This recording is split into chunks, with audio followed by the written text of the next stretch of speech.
being almost hung. Austin, Lashley, and Trump celebrating with a cold one. Mr. McMahon won't be celebrating anything for a long, long time. They are. You ever notice how big Mr. McMahon's ears are? I beg your pardon? Ever see how big Mr. McMahon's ears are? Wait! Hey! Austin! Austin stunned the Donald! What? Stone Cold just stunned him! Good God Almighty! What a WrestleMania! Stone Cold just stunned Donald Trump! What a lawsuit that's gonna be! You can't stun Donald Trump! I bet Trump's ex-wives are doing cartwheels. It's better than alimony. A stunner on the Donald from the rattlesnake. That's a real hostile takeover. Oh my God! Look, every hair's still in place. Stone Cold Steve Austin has put an indelible imprint, a rattlesnake imprint, on WrestleMania 23 and did every single thing that he said he was going to do. Well, let's check this out one more time. The clothesline, the billionaire clothesline. Mr. McMahon had promised a billionaire bitch slap, but instead, he got clothesline. Umaga went for the spike. Austin avoided it. Hits the stunner on Umaga. And then Lashley, bam! Oh God, what a collusion! And here's what happens when you lose a battle of the billionaire hair match. Your man loses, you lose your hair. If you had Mr. McMahon and hair in the WrestleMania pool, you lose. Well, don't do this to me. I'm begging you. oh my God. Hey, King, what do you think that hair's worth? I don't know, but I know that tonight if Mr. McMahon wants to run his fingers through his hair, he's going to have to cut holes in his pants pocket. Somebody save that hair. It'll be worth a ton on eBay. That is some. Get the hair. There, go and get the hair. You shake my nerves and you rattle my brain. Too much love drives a man insane. You broke my will, but what a thrill. Goodness, your records just quitting balls of fire. I let that love all I thought it was funny. You came along and you moved me, honey. I changed my mind, love is fine. Goodness gracious, quitting balls of fire. You kiss me, baby. Ooh, it feels good. Hold me, baby. Girl, just let me love you like a lover should. You're fine, so kind. I'm gonna tell this world that you're mine, mine, mine, mine. I took my nails and I put on my thumb. I'm real nervous, but it sure is fun. Come on, baby, you drive me crazy. The goodness gracious, with balls of fire.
wouldn't be nothing, nothing, nothing without a woman or a girl.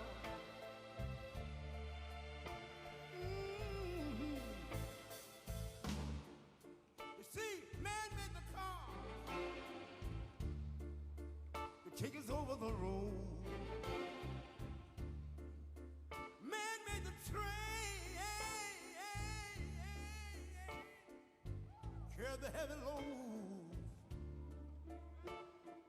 Man made the electrolytes to take us out of the dark. And man made the boat for the water, like my Bible said Noah made the ark. This is a man's world. Ow! But it wouldn't be nothing, nothing, nothing without a woman or a girl.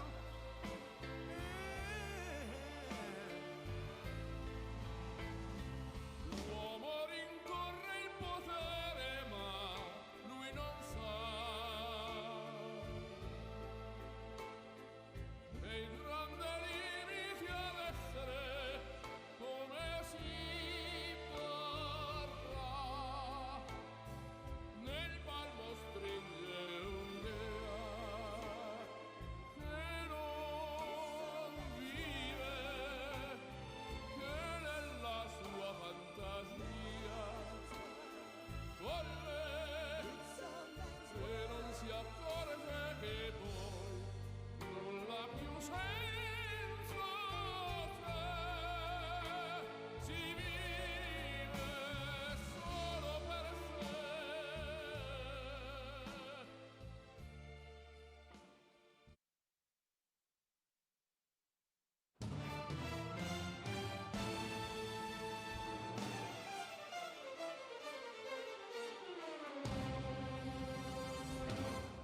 This is a man's world.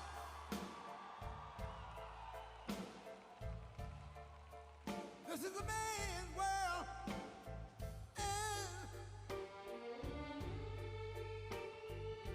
But it wouldn't be nothing, nothing, nothing without a woman or a girl.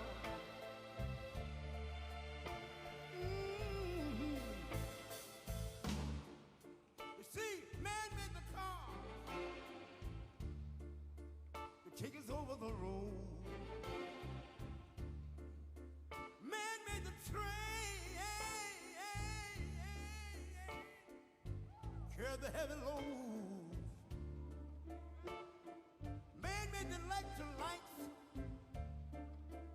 to take us out of the dark. And man made the boat for the water, like my Bible said Noah made the ark. This is a man's world. Ow! But it wouldn't be nothing, nothing, nothing without a woman or a girl.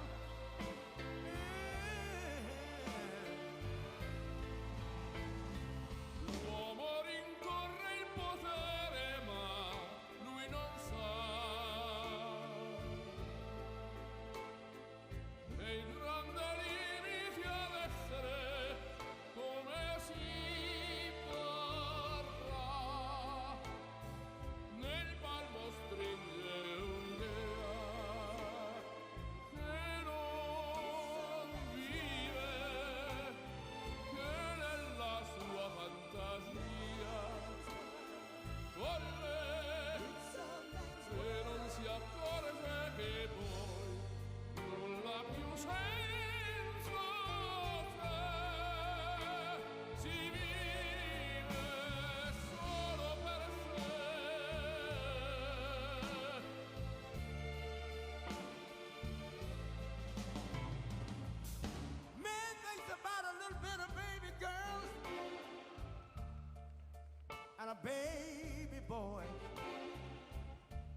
bullshit pay so I can sit out here and waste my life away. Drag back home and drown my troubles away. It's a damn shame what the world's gotten to for people like me, people like you. Wish I could just wake up and it not be true, but it is. Oh, it is living in the new world with an whole soul. These rich men north of Richmond, Lord knows they all just wanna have total control. Wanna know what you think, wanna know what you do, and they don't think you know, but I know that you do. 'Cause your dollar ain't shit, and it's taxed to no end. 'Cause the rich men, north the rich men.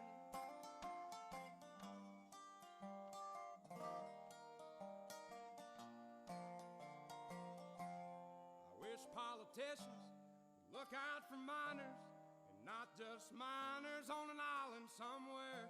Lord, we got folks in the street, ain't got nothing to eat, and the obese milking welfare. Well, God, if you're 5'3" and you're 300 pounds, taxes ought not to pay for your bags of fudge rounds. Young men are putting themselves 6 feet in the ground, 'cause all this damn country does is keep on kicking them down.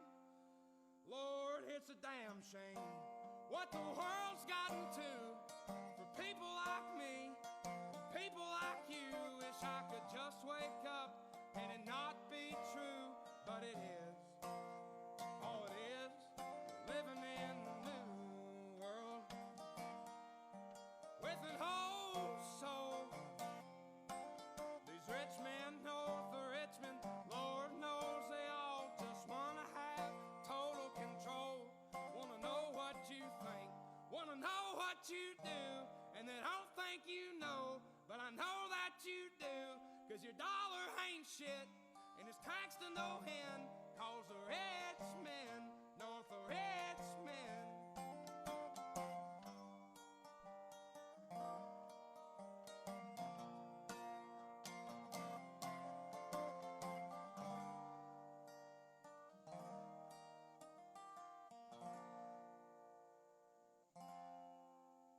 I've been selling my soul, working all day, overtime hours for bullshit pay.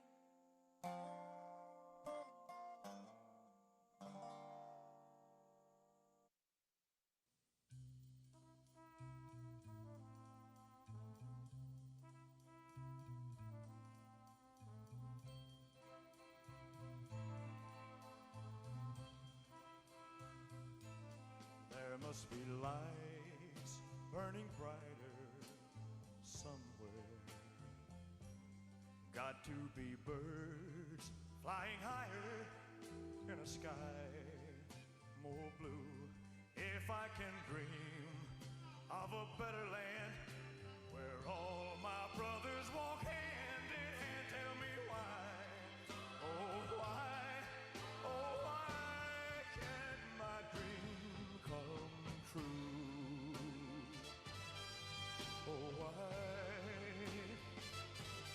There must be peace and understanding sometimes, strong winds of promise that will blow away all the doubt and fear. If I can dream of a warmer sun where hope keeps shining, oh everyone, tell me why, oh why, oh why won't that sun appear?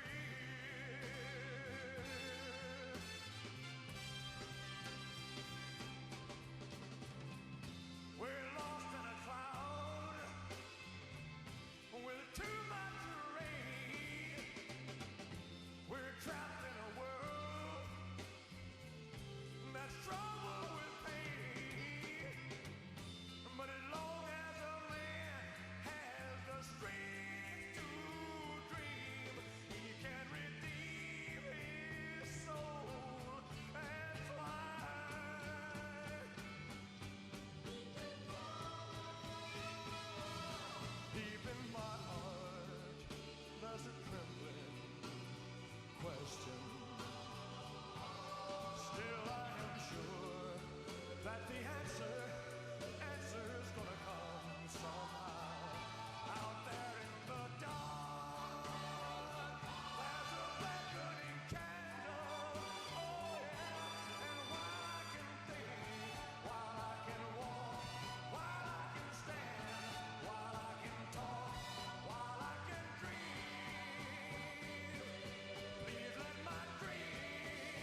you took your love away.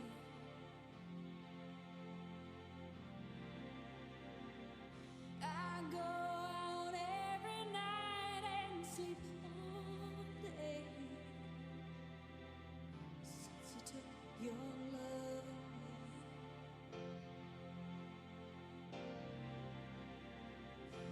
Since you've been gone, I can do whatever I want. I can see whomever I choose.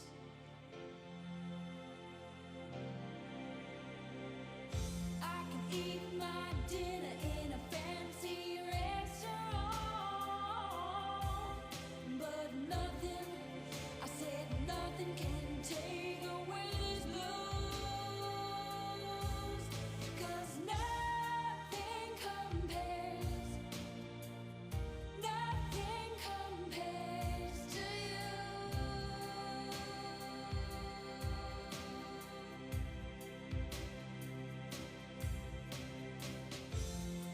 It's been so lonely without you here, like a bird without a song.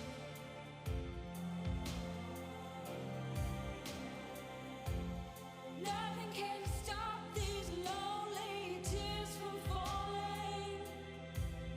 Tell me, baby, where did I go wrong? I could put my arms around every boy I see. They only remind me of you.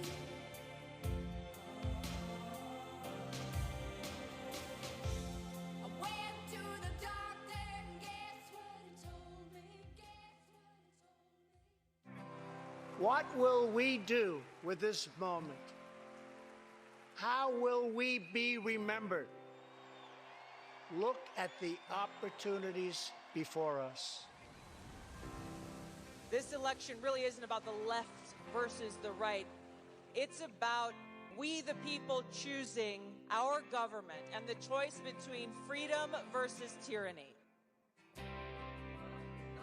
Nobody has a chronic disease burden like we have. Why are we allowing this to happen to our children? Ultimately, the only thing that will save our country is if we choose to love our kids more than we hate each other. What is going on here is deeper than politics. It is deeply spiritual. We are being called to rise above the hatred and the fear and the evil. We need to remember above and beyond that we must love our neighbors, that we must treat other people as we hope to be treated. You want to be a rebel? You want to be a hippie? You want to stick it to the man? Show up on your college campus and try calling yourself a conservative. America is going to reach heights that it has never seen before. The future is going to be amazing!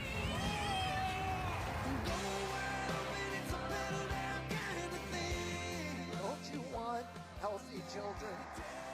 Don't you want a president that's going to make America healthy again?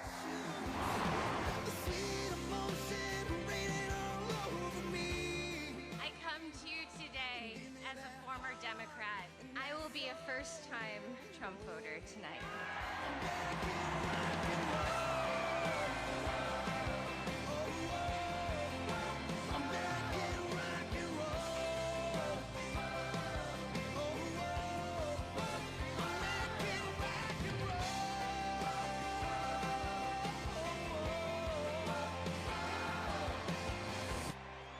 The people dreamed this country, and it's the people who are making America great again.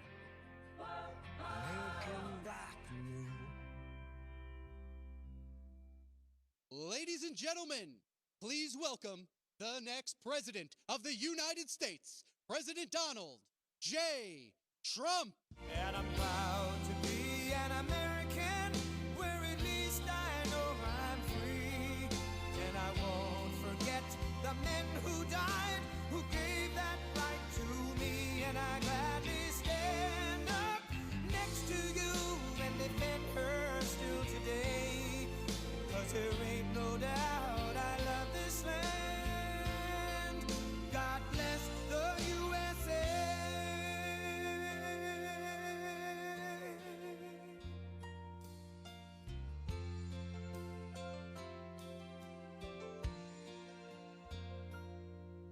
From the lakes of Minnesota to the hills of Tennessee, across the plains of Texas, from sea to shining sea, from Detroit down to Houston and New York to LA, where there's pride in every American heart, and it's time we stand and say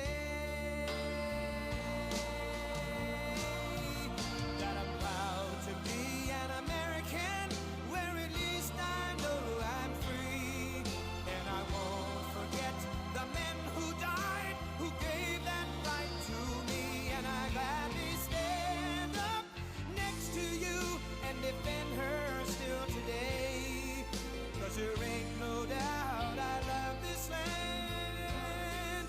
God bless the USA.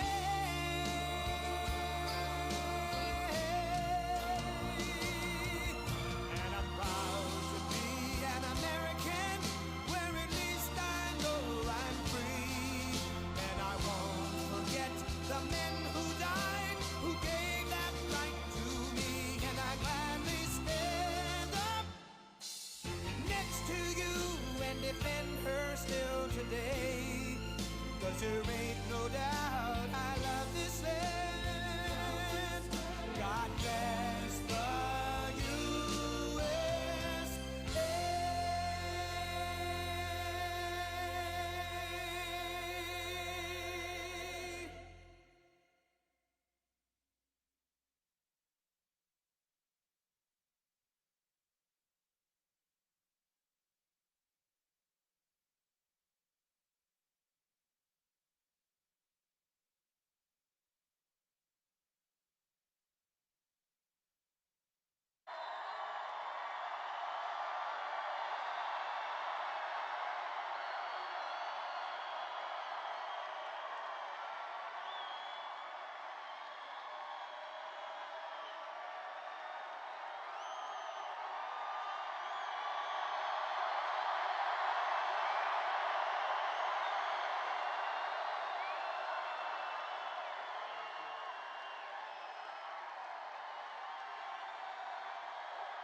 Thank you very much. This is unbelievable. It's unbelievable. Think of it. This is it. This is the last one that we're going to have to do.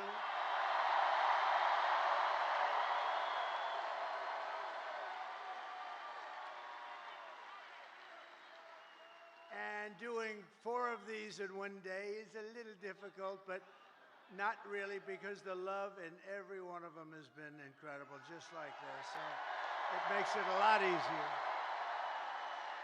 And I want to say a very special hello to Grand Rapids. It's been a special place. Remember 2016, we were given a 3% chance. You remember we came to Grand Rapids, I said, how the hell are we going to lose? It was just like this.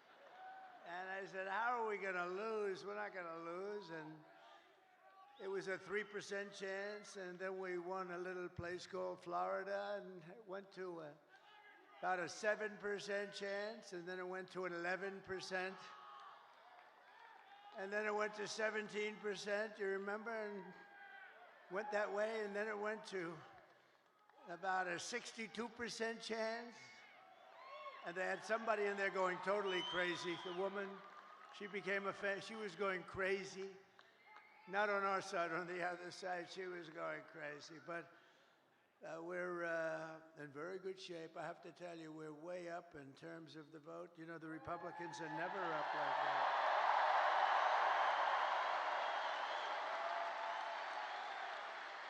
And I don't want to talk too much about it because I really want you to just assume that it's sort of even and you're going to turn out tomorrow and we're going to blow this thing away because, you know, we're leading going in by hundreds of thousands of votes, but just pretend we're tied or losing by a little bit because we want to put on a display tomorrow of unity and everything. The progress that this party has made is incredible. It's very inclusive. It's inclusive of everybody, including our great mayor right back there. That is our great mayor, and he came through for us. But I want to thank everybody, and a very special hello to Michigan. We're going to do some great things from Michigan. We're going to do great things in Michigan. We're going to bring the car business blazing back. You're not going to remember what was like. We're going to make Detroit. We're going to make Detroit greater than it ever was. You know, I've been hearing about Detroit for a long time. They've been talking about that miracle in Detroit. Well, I mean, look, we got to be honest. It hasn't happened, but it's going to happen now. It's going to happen, and at levels that you never dreamt possible. So for the auto workers who have been so incredible, you've been so incredible. You're going to be very happy with the things we're doing. We killed the plant, as you know, in Mexico. The biggest plant in the world was going to be built in Mexico, and I absolutely killed it. But I'd like to begin by asking a question. Are you better off now than you were 4 years ago? Because over the past 4 years, Americans have suffered one catastrophic failure, betrayal, and humiliation after another. Kamala has delivered soaring prices and true economic anguish at home, war and chaos abroad, and a nation-destroying invasion on our southern border, invasion of some of the greatest criminals in the world that are pouring into our country. And we're not going to take that. We're going to end that, like, immediately. And I happen to think it's bigger than the economy. And I think, you know, every poll shows the economy and inflation and then the border and the horrible things that are going on, and I don't agree with it. I think we have to focus on all of it. We do it all one time, but to me, when you allow thousands of murderers into our country, to me, when you allowed the drug kingpins of the world into and terrorists into our country at levels that we've never seen before, to me, that's the bigger problem. We're going to solve it all, but that's the bigger problem. And we're going to have it taken care of very quickly. But my message to you and to all Americans tonight is very simple. We do not have to live this way. We don't have to live this way. We're not living good. 4 years, what did they do that was good? Can you name one thing? I said to a group of people, what have they done? Everything's a disaster, including nobody even knows how to. Supposing President Xi of China wanted to call to ask a little question about war or Taiwan or anything. Who the hell does he call? We got a little problem in America. There's nobody to call. You know, they'll probably end up calling me. Maybe they'll call me.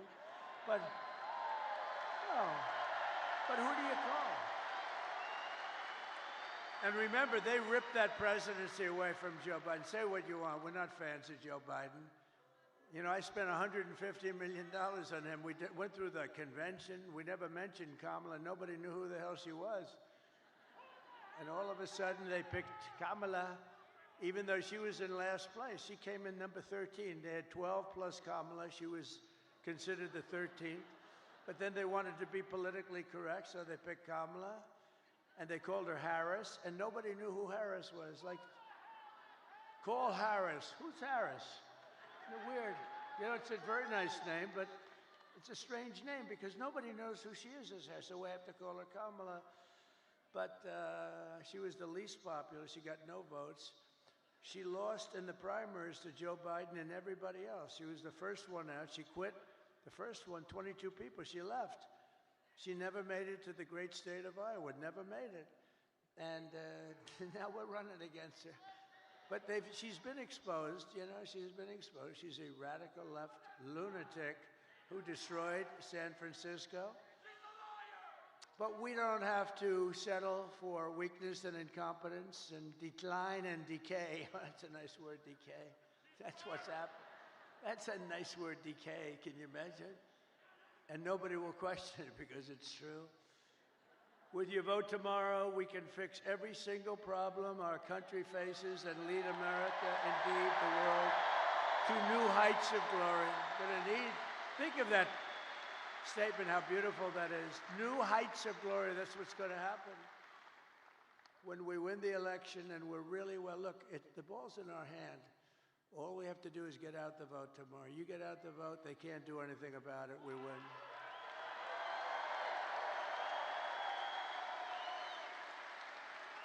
One of their top people just got on television. I was coming in and they said, these are not looking good, these numbers for them. This is very troubling. At least he was honest. No, all we have to do, if we get out our people, it's over. There's nothing they can do about it. It's nice when you have that, right?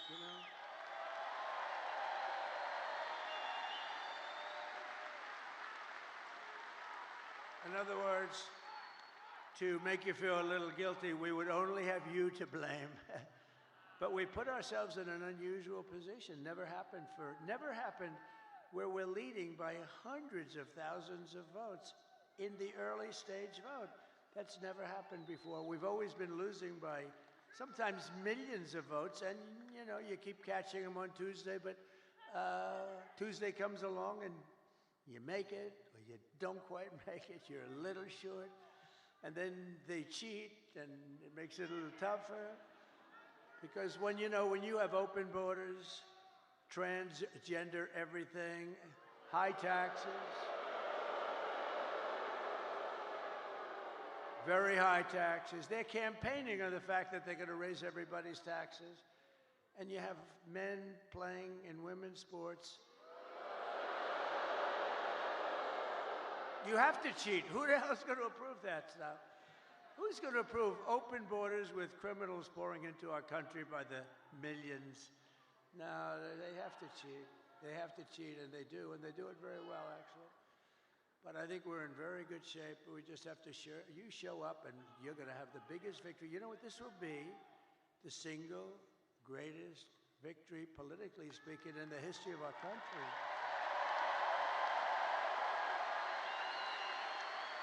And when we win the election, only one day from now, do you know how that sounds? I started off saying, and when we win the election 4 years from now, that was terrible. That was so depressing. When we win the election 4 years from now.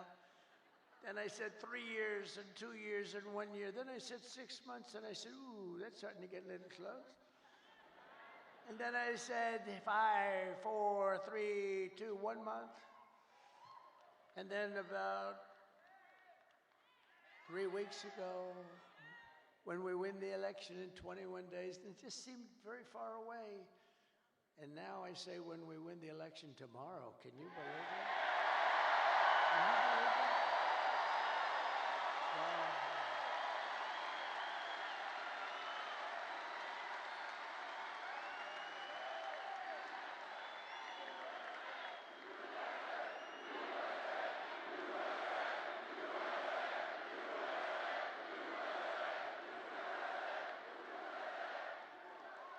And what we've done, this is a sad occasion in certain ways, because I think we did like 930 rallies from the very beginning. That's a lot of rallies, and remember, if you make one slip up, and I'm a person, as you probably noticed, I have this beautiful speech, I haven't really even gotten to it yet. one of these moments, I'll start giving you some beautiful things to listen to, and honestly, some terrible things to listen to. Terrible. What's happened, what they've done to our country is horrible, horrible. And by the way, don't you like a president that doesn't need to use a teleprompter? Isn't there something refreshing?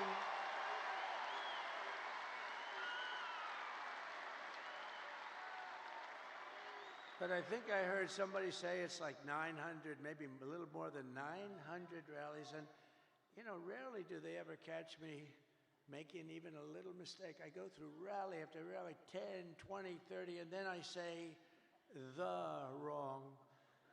They say, he's cognitively impaired. No, we're not. I'll let you know when that time happens. It could happen, but hopefully it's not going to be for a long time. He pronounced a word. He slurred the word. And I hate to go back, you know. A lot of guys, they'll be talking and they'll make a mistake. Excuse me, let me go back. When you do that, it's over for a good speech. You can't do that. You just have to blaze through it and hope that they didn't hear the mistake. You know, when Winston Churchill, who was a great speaker, he was actually a stutterer, a tremendous stutterer, and he became one of the greatest orators. But when Winston Churchill made a mistake, he didn't go, excuse me, and go back. He just blazed through it. But if I do it, they say, he's cognitively impaired. There's something wrong with him. These people are sick. Those people, look at them. Ooh, that's a lot of people. That's a lot of people. But this has been an incredible journey. And it's very sad in a way because, you know, we've done all these. And this is the last one. But here's the good news. All we were doing is putting ourselves in a position to win, which we can do tomorrow very easily if we show up.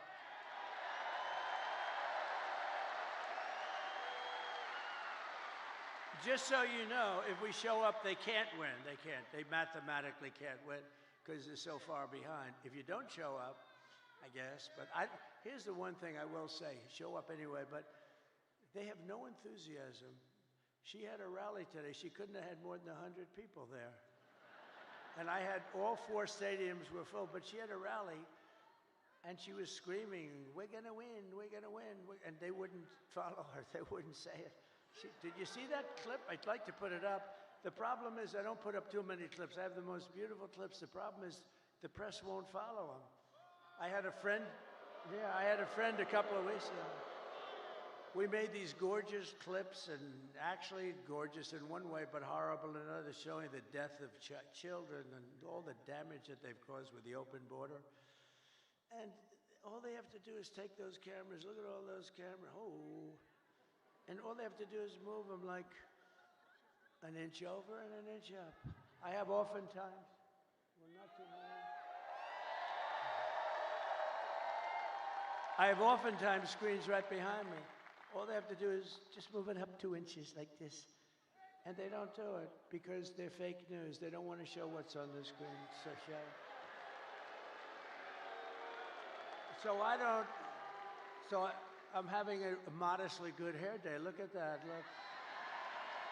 Modestly good. Not the best. I'm not thrilled, but it is what it is. No, it's great. But what I do see behind me are beautiful people, great workers, people that are proud and they love our country. That's what I really see. Nice, beautiful. So it puts us, assuming we can win tomorrow, which I think we should be able to do pretty easily. It's in our hands, right? It's in our hands. It's totally in our hands. Oh, it's today. Oh, it's today.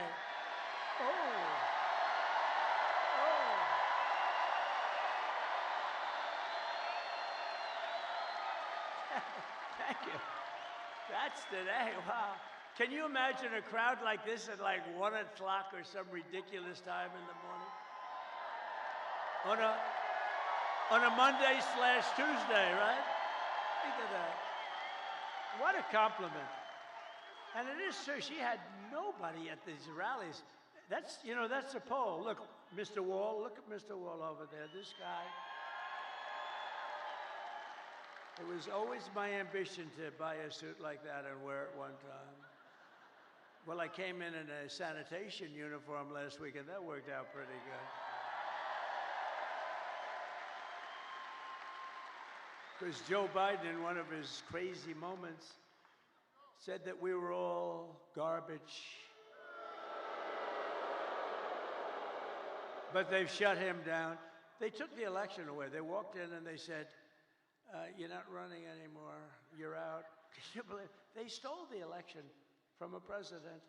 They stole the. Can you imagine that? They said, you're not, you know, they use the word coup. I think it's worse than a coup in a sense, because a coup, there's a little back and forth. They said, Joe, you're out. That crazy, horrible human being, Nancy Pelosi, who cheats like hell. She sold. She sold. You know what she said last night? She said, and there's another guy, the guy, how do you explain that guy? They say, well, we'll get ready to start impeaching him. Now, how bad are people like that? They're just trouble for our country. They're bad, sick people. They took 2 impeachments and they wasted all that time and money and energy when we should be focusing on making America great again. They're horrible people. I mean, Nancy Pelosi started with nothing. She's worth $200 million. You know, she had a big position in Visa, and she sold it.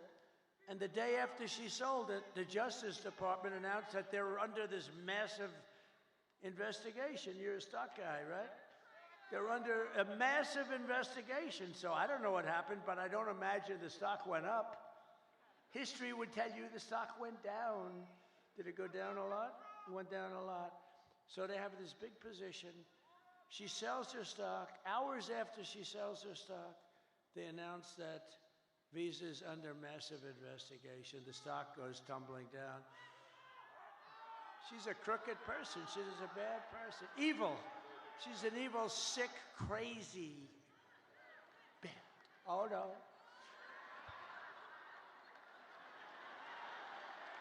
It starts with a B, but I won't say it. I want to say it.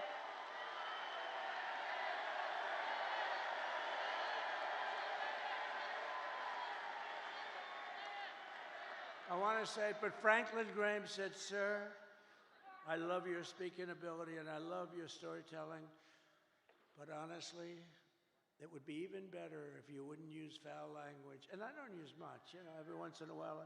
And it's never a real bad word. It's, you know, it's like never bad. And so I try to adhere, but he's wrong about one thing. It is a little better when you use the foul language because there's more emphasis. No, but these are bad people. These are bad. Adam Shifty Schiff. I call him pencil neck. He's got the smallest neck I've ever seen. He's got about a 4. And he's got the biggest head. So I don't know how the neck can hold the head. He's an unattractive guy, both inside and out. And this guy can end up being a senator, but don't worry, we've been beating him for 8 years. We've been beating these people. We've been beating them. They impeach me, we win. They send me down the Records Act, and we won in Florida. We win. But you know, we have to take a lot of time, a lot of money, which is what they want. A lot of time, a lot of money. This way we can stop. The one guy we don't want to fight is Trump. We can stop him from getting the Republican nomination. And I got the Republican nomination in record time. Record time. And let's keep going, and maybe we can stop him from winning the presidency. But that's looking pretty good tomorrow, I'll tell you. They give us probably a 95. What do you think, a 95% or something like that? But don't believe it. Don't believe it. Go out and vote. Remember the story of Hillary. Just remember, that's why I told you the story. She was in bad shape when she called me up that night. And by the way, she called up and conceded, and then spent 7 years on saying how she was a good sport. Oh, she's a lovely person, Crooked Hillary. But you know what? She's smart. But she wasn't like, she lied a lot. I mean, a lot. But nobody lies like this Kamala. Kamala, he will not ever frack in Pennsylvania. My whole case is fracking, and he will open the borders immediately. No, no, no. I'm going to close the borders. However, if people want to come in, they can come in legally. They have to come in through a process. We need people.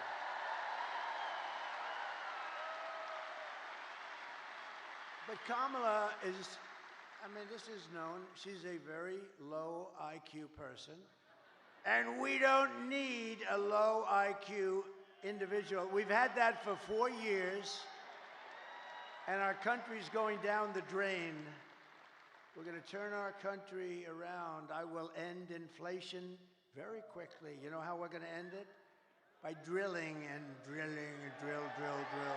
Energy is going to bring everything down. Energy is going to bring it down. And I will stop the invasion of criminals coming across our border. I will strengthen our military. I will restore peace in the world.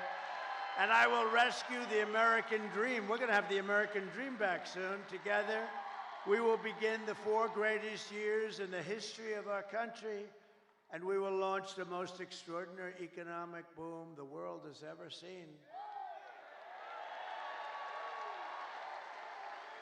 If you vote for Lion Kamala, you will have 4 more years of misery, failure, and disaster our country may never recover from. I don't believe that our country can take any more of this without just gone. I don't believe it can take any more. It's going to be, can't take this. This is abnormal abuse, And I heard somebody said the wall. I built 571 miles of wall, which is much more than I said I was going to build. And you know, it really worked. Walls work. 2 things work. What are the 2 things? Walls and wheel. They're the only 2 things that never get obsolete, right? Walls and wheels. A wall and a wheel. It's always going to be around. Other things, they have the beautiful computers. You know, you buy a computer. Oh, this is the greatest. 2 weeks later, it's obsolete. That goes on. I don't know how people do it. We have the king of computers. We have the king of everything endorsed me, Elon Musk.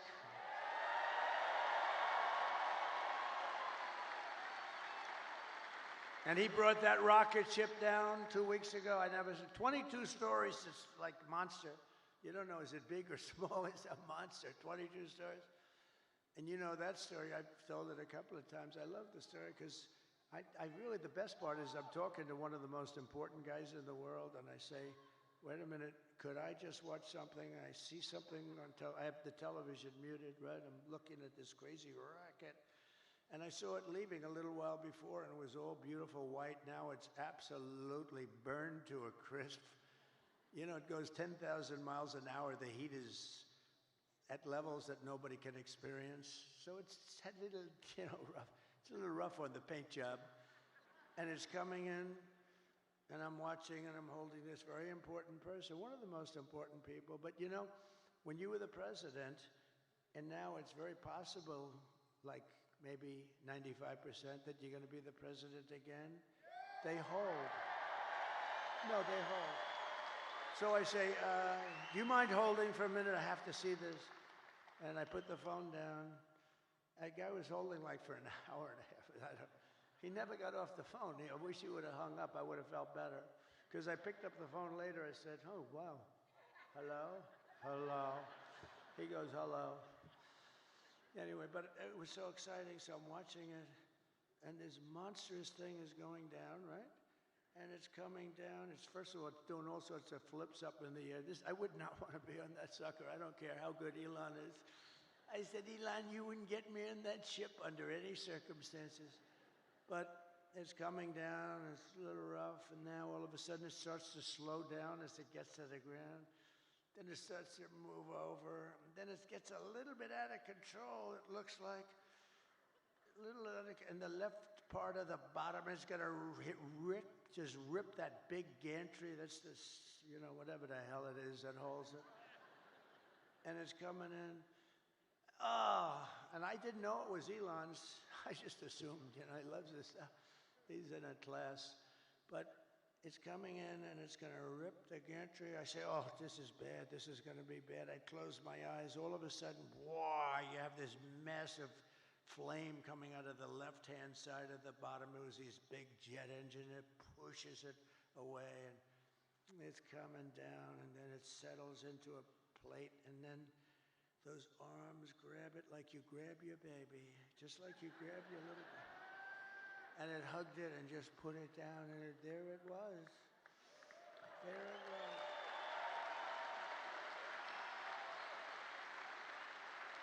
And I called Elon. I said, was that you?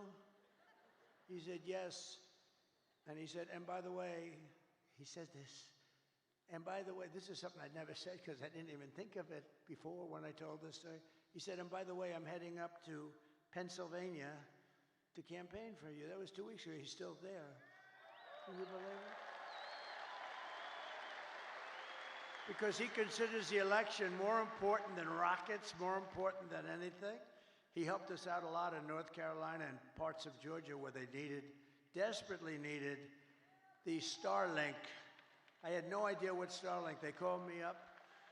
They called me up in Georgia. Elon's incredible. He has Starlink. He's got everything has to do with stars and stuff.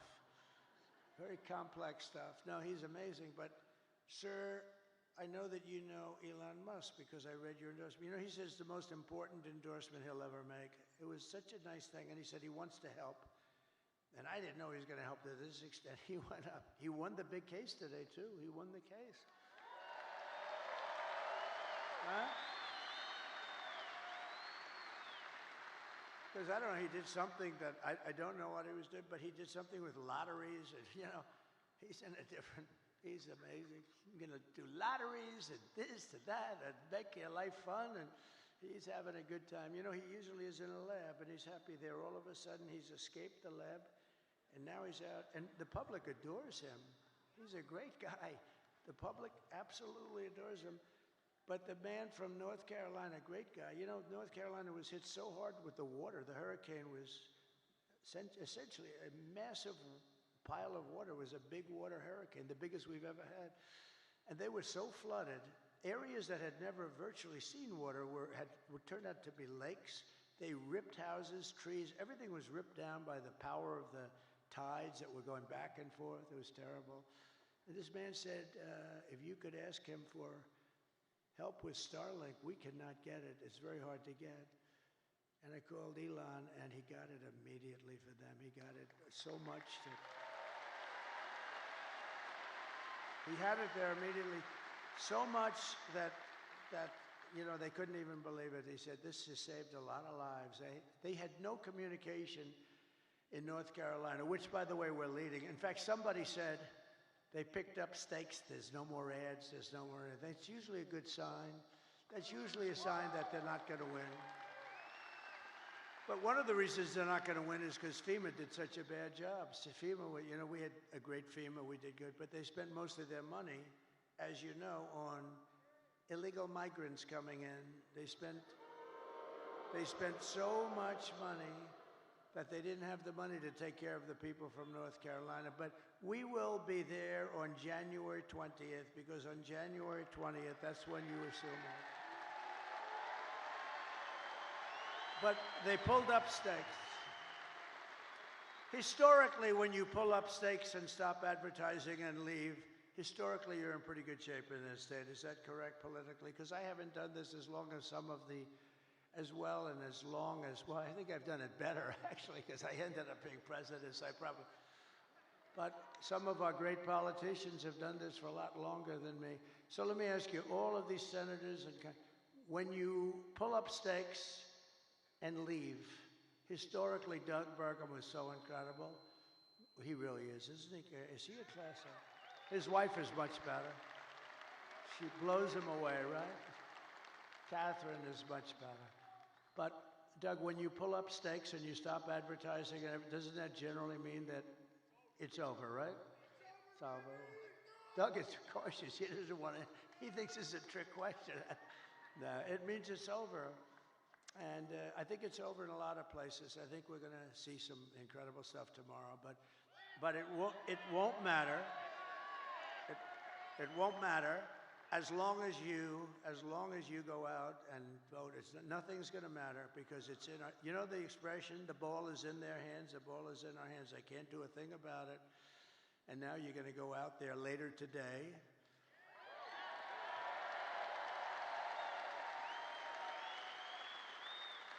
And you're going to show us something. And vote for me, and I will deliver rising wages, soaring incomes, and a colossal surge of jobs. We're going to use things. What's the most beautiful word in the dictionary?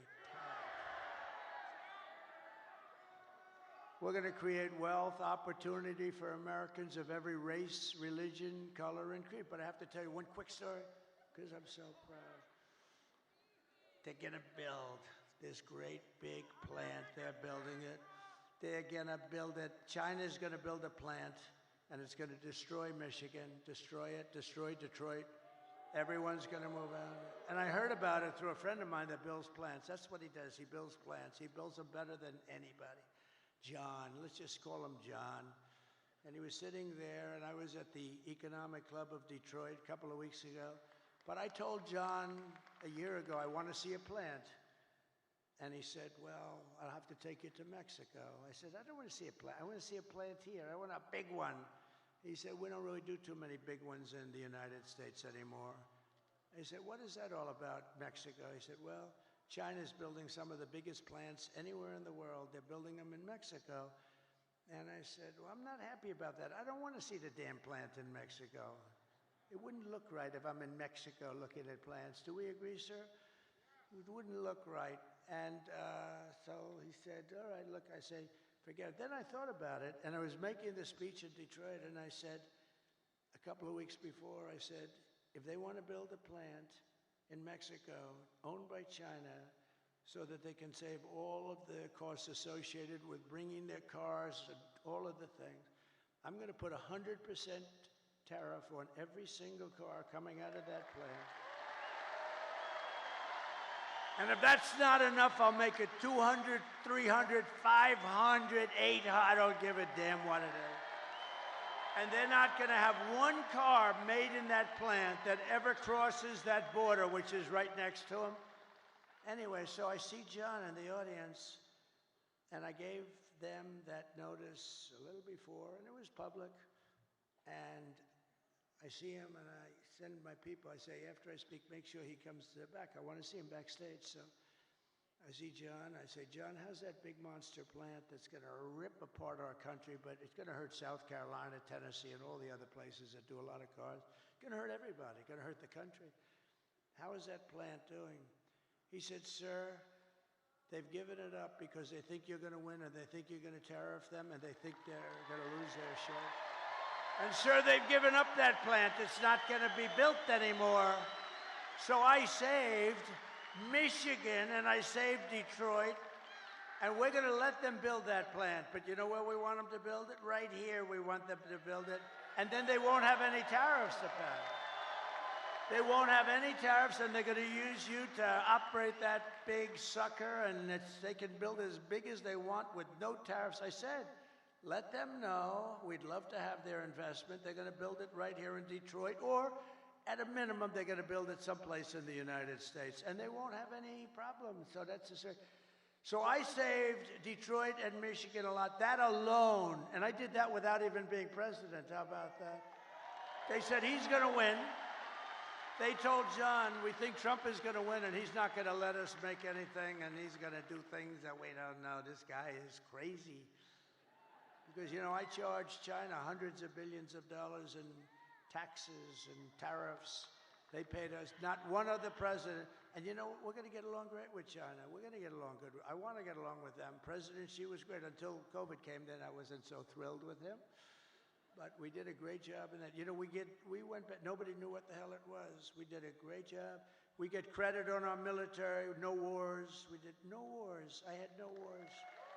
Remember when crooked Hillary Clinton? Remember when Crooked Hillary was screaming during a debate, he's going to charge wars, he's going to have wars, he's going to prosecute wars all over the place. Look at him, he's a very volatile person. I'm actually not. I'm a very calm person. She's the one that's volatile. But he's a very volatile person. He'll start. No, I stopped the wars with my being volatile. Nobody had a war. We didn't have any wars, except that we finished a war that we had. We beat ISIS. 100% of the ISIS caliphate was taken down. And it was done in a matter of weeks. When our stupid generals, our terrible generals, the guys up top like Milley, like Kelly, real losers. Kelly was dumb as a rock. I'll never do that again. I say, give me a letter of resignation. Yes, sir, I'd like to say. They said, just give me. Biden never fired anybody. That's why he never had a bad book written about him. No, and also, number two, nobody cared. When I fire somebody, every major publisher in the world, will you say something bad?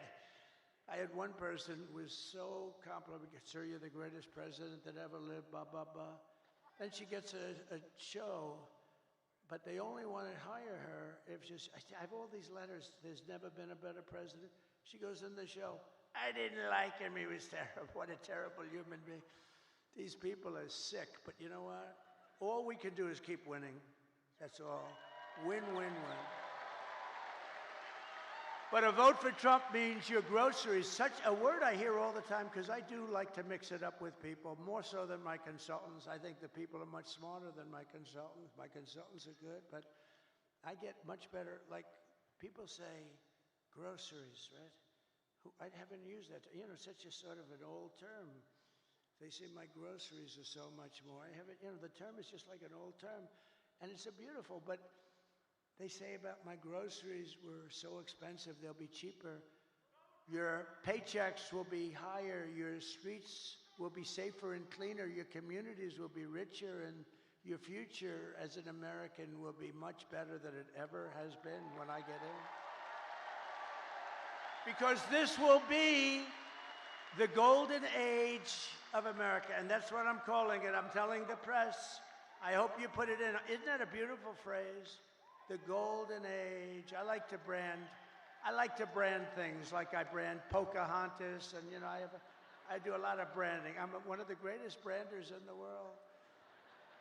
A lot of them were Republicans, but they're all now friends of mine, so I can't talk. Some of my greatest branding was on the Republicans during the primaries, but they're all friends of mine. Most of them. Some of them. Yeah, most of them are. Most of them are, but I don't talk about that.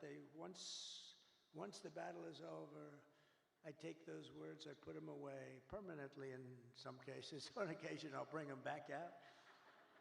But just a few months ago, in a beautiful field in Pennsylvania, an assassin tried to stop our great movement, greatest movement in history.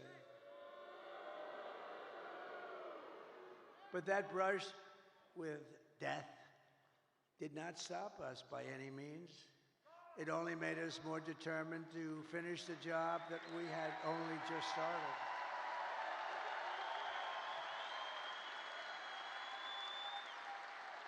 That was not a pleasant day, I will tell you. That was not a pleasant day. But many people say that God saved me in order to save America. Many people, I've seen it so many times. And with your help, we will fulfill that extraordinary mission together. We're going to fill it together. We are going to fulfill it together. It's a beautiful expression, and, I think it might be true. I have sons that are here right now, Don and Eric, and they're great people. But they're really great shooters. They're like top-of-the-line shooters. They know so much about it. They say it was almost impossible for somebody, a miracle. It was a miracle. That's the miracle right up there, right? But I didn't realize that. But from the distance that they were, they say it was a miracle. Well, if I didn't turn to the right to look at that beautiful graph that we had up having to do with illegal immigration. So illegal immigration saved me, can you imagine? And speaking of that graph, let me see that graph. I love it so much. I love it. I love it. I hug it and kiss it every night. I take it to bed with me. My wife thinks I'm crazy. I bring it to bed with me. Look, if I don't put that up, and it's never there, it's always there or there, but usually it's on the left. So if I look to the left, I'm gone. If I looked over there, but it's like, something happened. Something happened. Something up there happened. No, but think of it. So I said, just like I did right now. The shooter's right there, right exactly 90 degrees. That crazy guy, right there. And I said, let me see the graph. I said, what the hell was that? But if I didn't turn, it goes a little, it's not good. You don't want to see that. So it was a miracle or a gift from God, maybe. Amazing.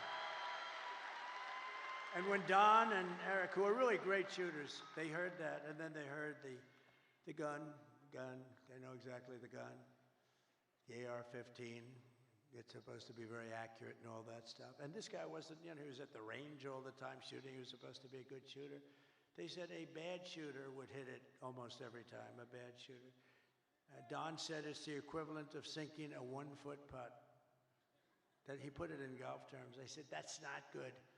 Because for those that don't play golf, it's almost impossible to miss a 1-foot putt.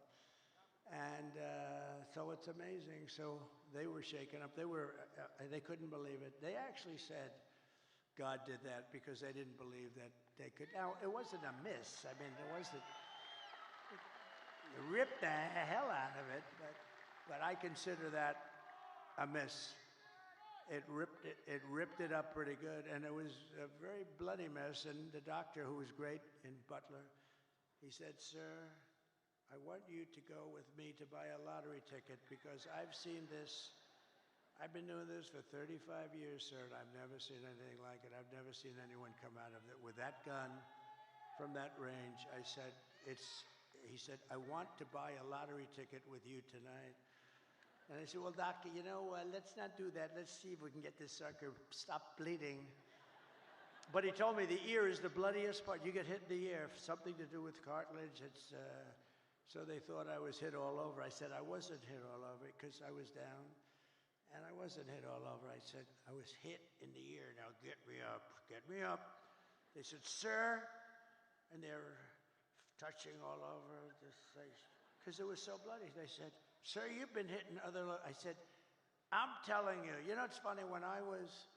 The word surreal, right? When I got to the White House, I was standing right outside and then inside the Lincoln bedroom. The bedroom of Abraham Lincoln, his wife, his son, Tad, who died, actually, as a very young boy, very young. It was a very rough time for them. They were suffering tremendous melancholia. You know, they called it, they were melancholy. Melancholia, they called it, not depression. It's the same thing, but in those days they call it melancholia. But I was in the Lincoln bedroom, so famous, all the furniture just the way it is. And he was very tall. He was 6'6". That's like the equivalent of a Baron Trump today. You know? Who's a lot taller than 6'6". He's a good-looking guy, but he is tall. And but he was 6'6". In those days, very unusual, but he was tall. And then you put his hat on, which was another foot, right? So he was a pretty tall guy. But the bed was very long. You could see it was elongated. But I was there, and it was like a really surreal. I was with the First Lady, who was very popular, who got the #1 book in the country. Can you believe it? Called Melania. Go buy it. Go buy that book. Go buy that book. It's great. I was a little nervous when I started reading it. I said, this could be very bad for me. Releasing a book before the election could be very dangerous for me. But no, it's a great book, and she's a great writer, actually. She wrote a note at the convention. Remember the note she wrote? It was so well crafted that these guys right here wanted to put it as part of the platform. It was unbelievable. The book is unbelievable. so go get it for Christmas or something. But it was just, when I was in the Lincoln bedroom, it was a surreal experience. It was like an outer body, they call it, experience. And it just was like it was something unbelievable. I said, can you believe this is where we are? And I was not a Washington person. I was only there 17 times, according to the fake news. But I think it's right.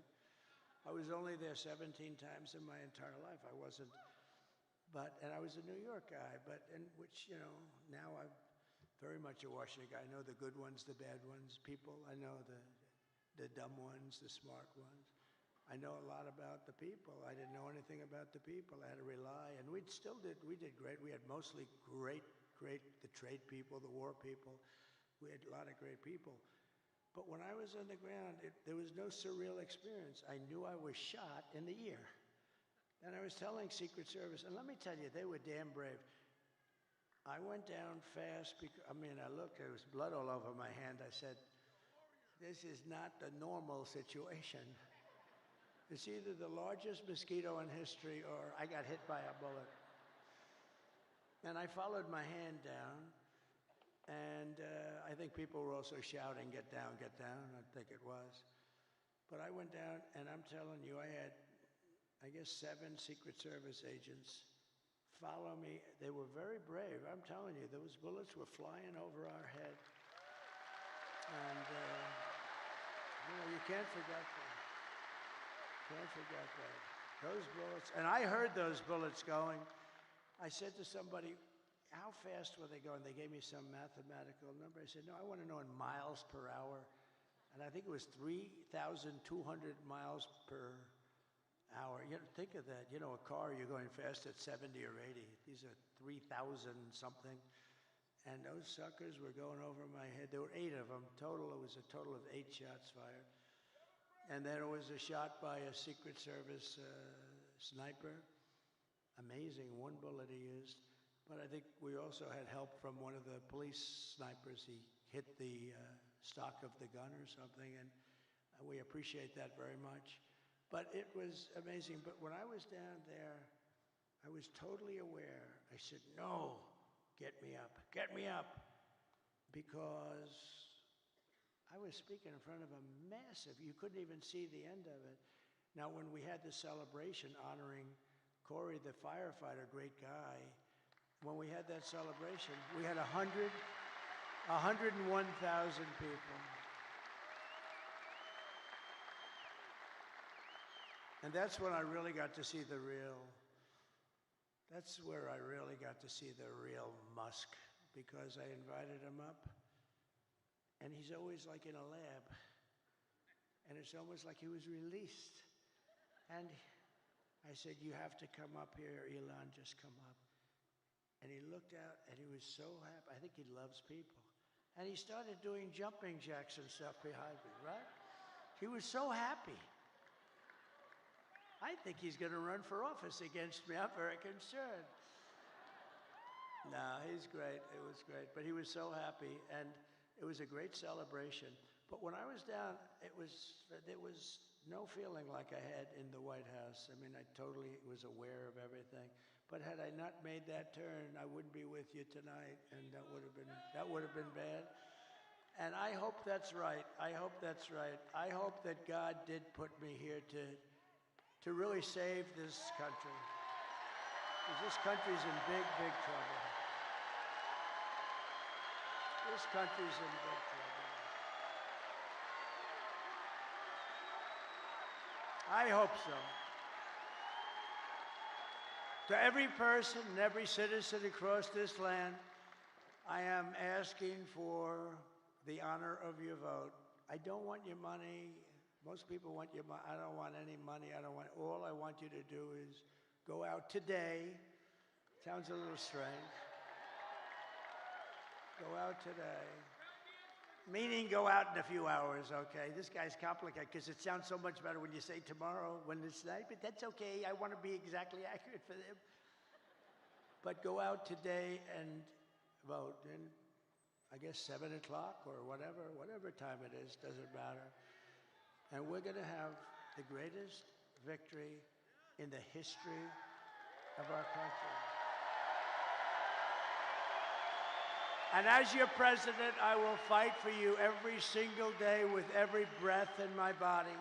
Together we will save this country, this great country that we love. We will defeat the corrupt system in Washington, because I'm not running against Kamala. I'm running against an evil Democrat system. These are evil people.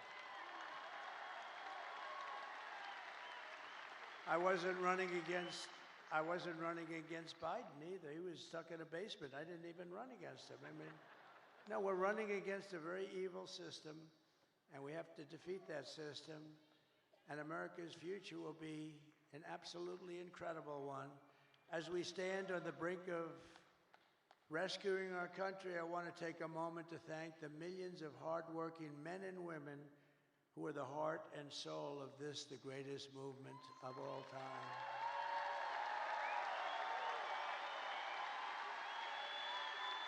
Because it's you much more so than me, frankly. You're incredible people. You built this country, and you're going to save this country, but you're incredible people.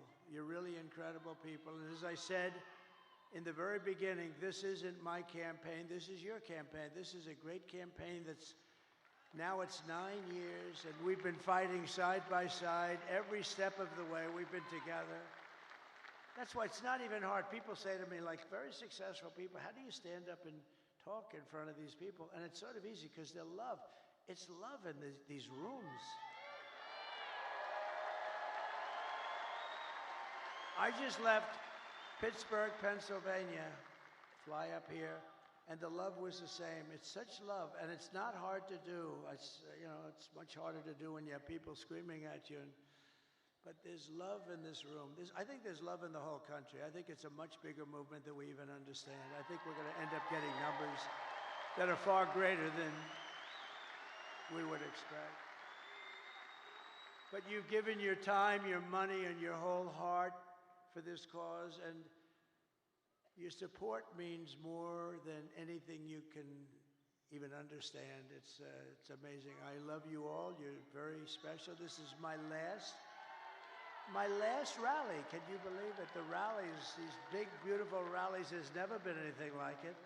And there never will be anything like it. And it just happened. It caught on. And I think it caught on because our country's in trouble. And, you know, I happened to be a messenger that was able to tell you what you knew, because most people understand it. Most people with common sense, we're the party of common sense, they understand it.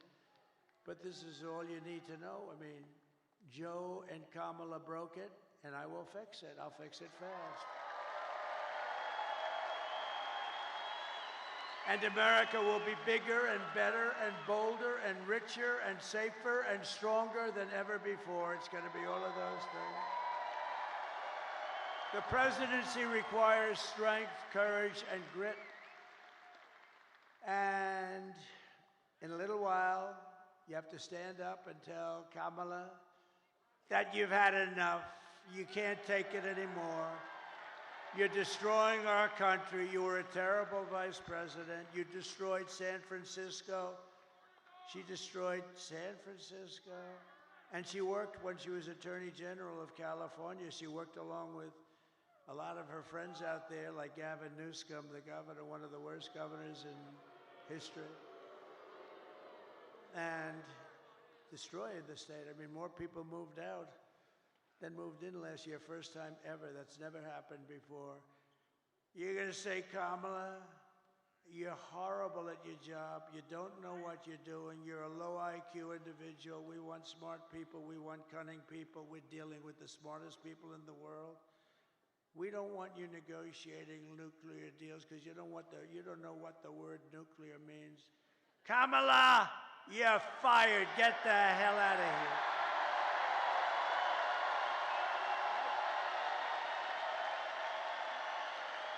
You're fired. Get the hell out of here. You want to ruin our country. If we win Michigan, we win the whole thing. The whole thing.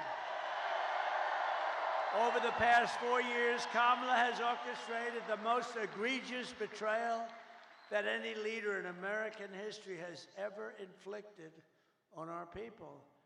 She was given the authority to run the border by Sleepy Joe because he wanted to go to bed and he wanted to sleep. He had only one thing he wanted to do, and that's sleep. So he made her the border czar. Now she's trying to deny it. By the way, the Border Patrol 2 weeks ago gave us the strongest endorsement you've ever heard. They said he's the greatest president in history and the best president on the border by a factor of 10. And I said to them, does that mean I'm better than Abraham Lincoln and George? What? Yes, sir, you're better than both of them. I had one problem. I had one of the guys that came up, and, they all, like 10 guys, they all made speeches. He's like 36. He said, sir, you're the greatest president in my lifetime. I said, I like the first guy better. I like Lincoln and Washington better than 36 years, right? But he meant well. But you know what? In terms of the border, what we did, we built all that wall. We built an extra 200 miles. They could have flipped it up in 3 weeks. You know that. It was all built. They sold it for scrap metal for 5 cents on the dollar, so much. And that's when I realized they actually want open borders. She has violated her oath, eradicated our sovereign border, and unleashed an army of gangs and criminal migrants from prisons and jails, insane asylums and mental institutions. And these people are all coming into our country. Are you okay down there? Is somebody hurt? Oh. Is somebody hurt? Oh. I saw you looking on the floor. I thought somebody was hurt. Oh, okay. We don't want our people to be hurt, right? We don't want that.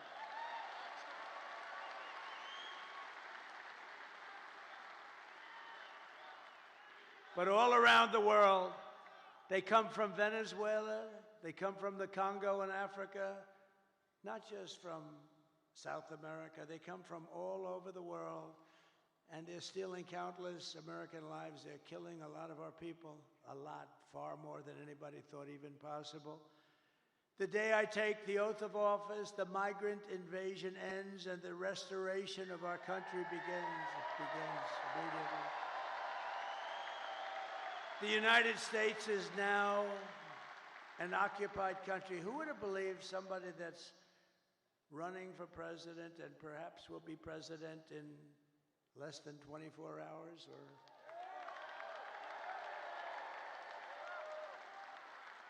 or maybe it will take these machines that we pay so much for 2 weeks? Can you believe it?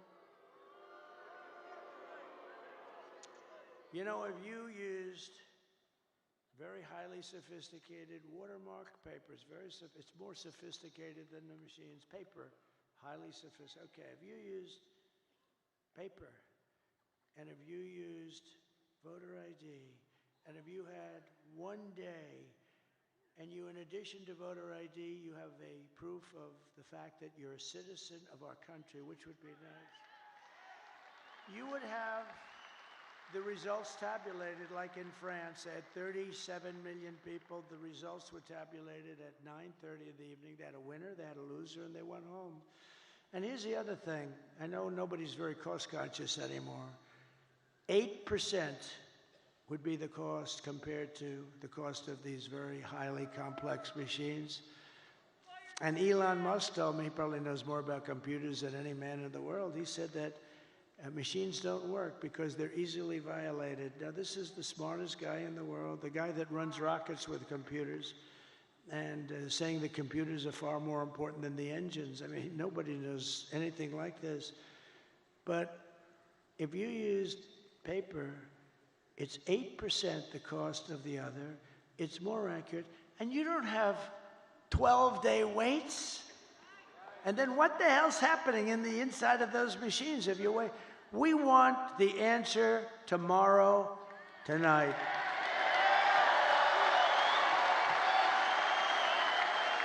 We want the answer tonight.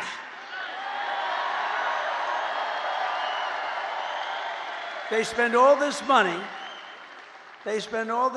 And old-fashioned paper is much less expensive. And you know what? It's more accurate. It's much better. Something's going on with this. I mean, what the hell are they doing? But we don't want to wait 10 days, 12 days, 3 days, 2 days, or 2 hours. We want the answer tonight.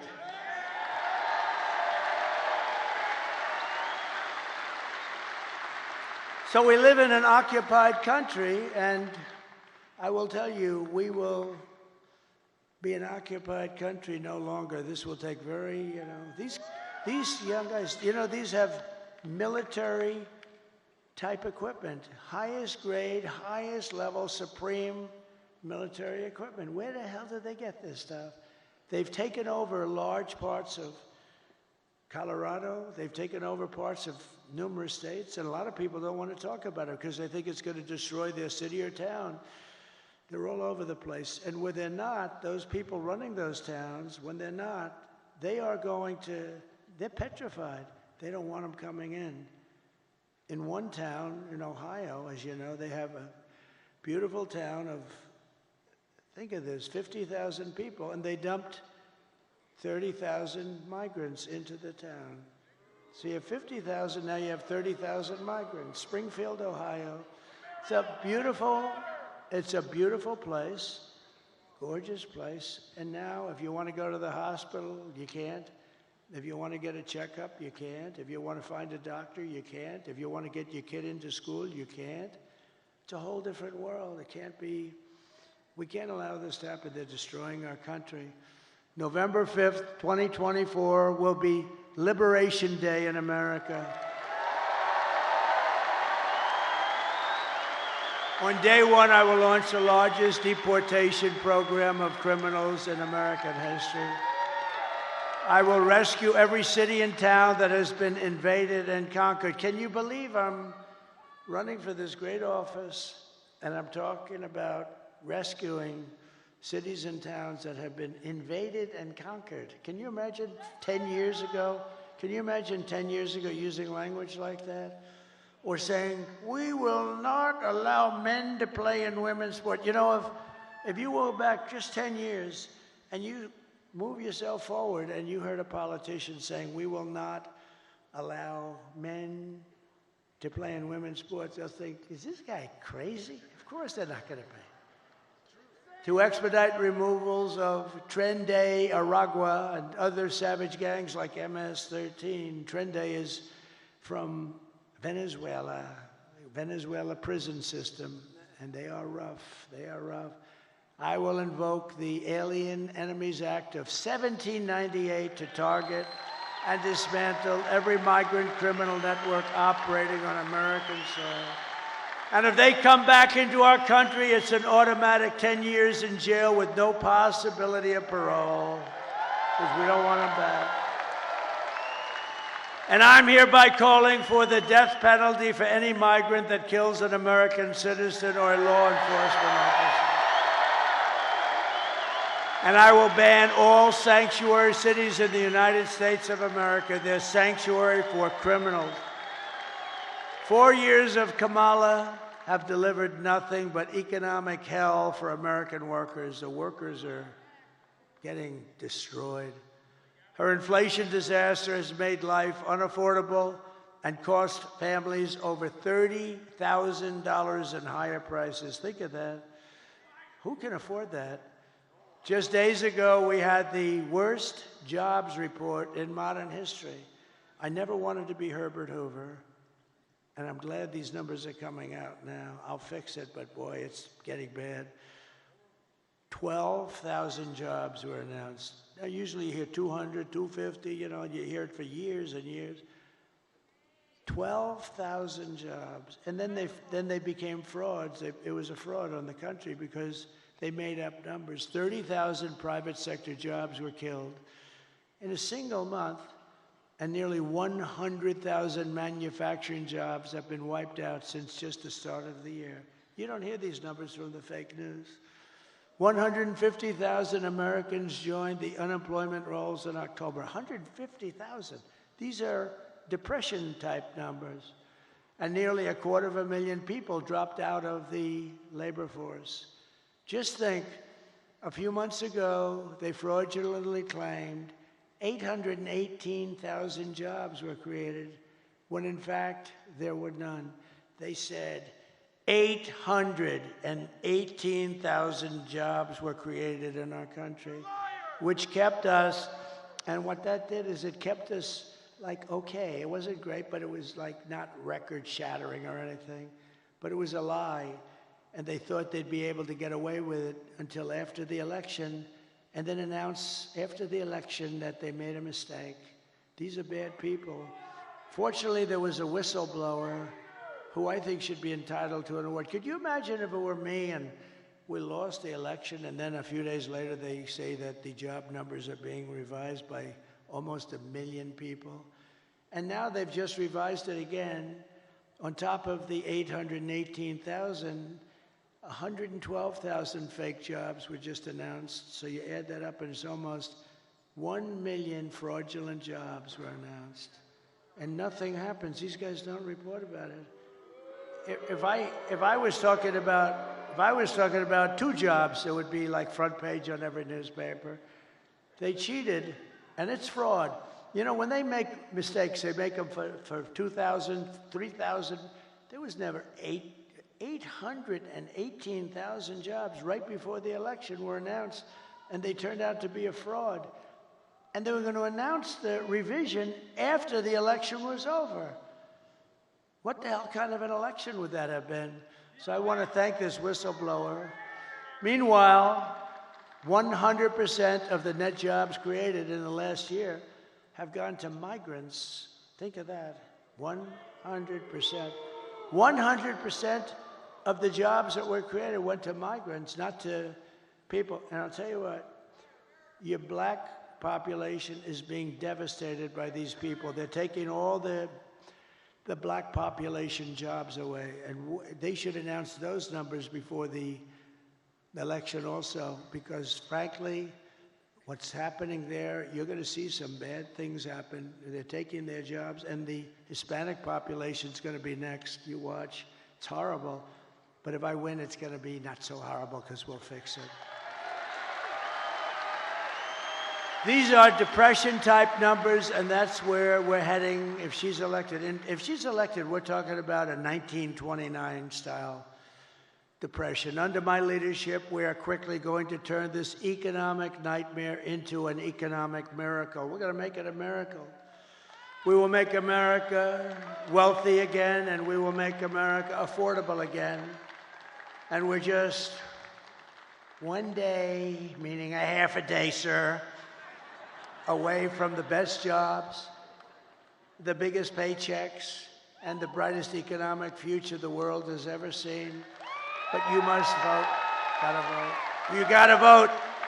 Kamala's plan will impose the largest tax hike in American history. I've never heard anybody campaign. I've done this stuff for a long time, but I've been involved for a very long time supporting candidates. And candidates are always saying, we will reduce your taxes, efficiency, all this stuff. They're running on the fact that they're going to raise taxes substantially. I've never heard that. This is the craziest campaign I've ever seen. We will raise your taxes. Vote for us. Mondale, he says Mondale. I think you're right. We're going to raise your taxes. But they're going to do that on the typical family, American family. They're raising the taxes more than $3,000 a year. My plan will massively cut taxes for workers and small businesses, and we will have no tax on tips, no tax on overtime, and no tax for our great seniors on Social Security benefits.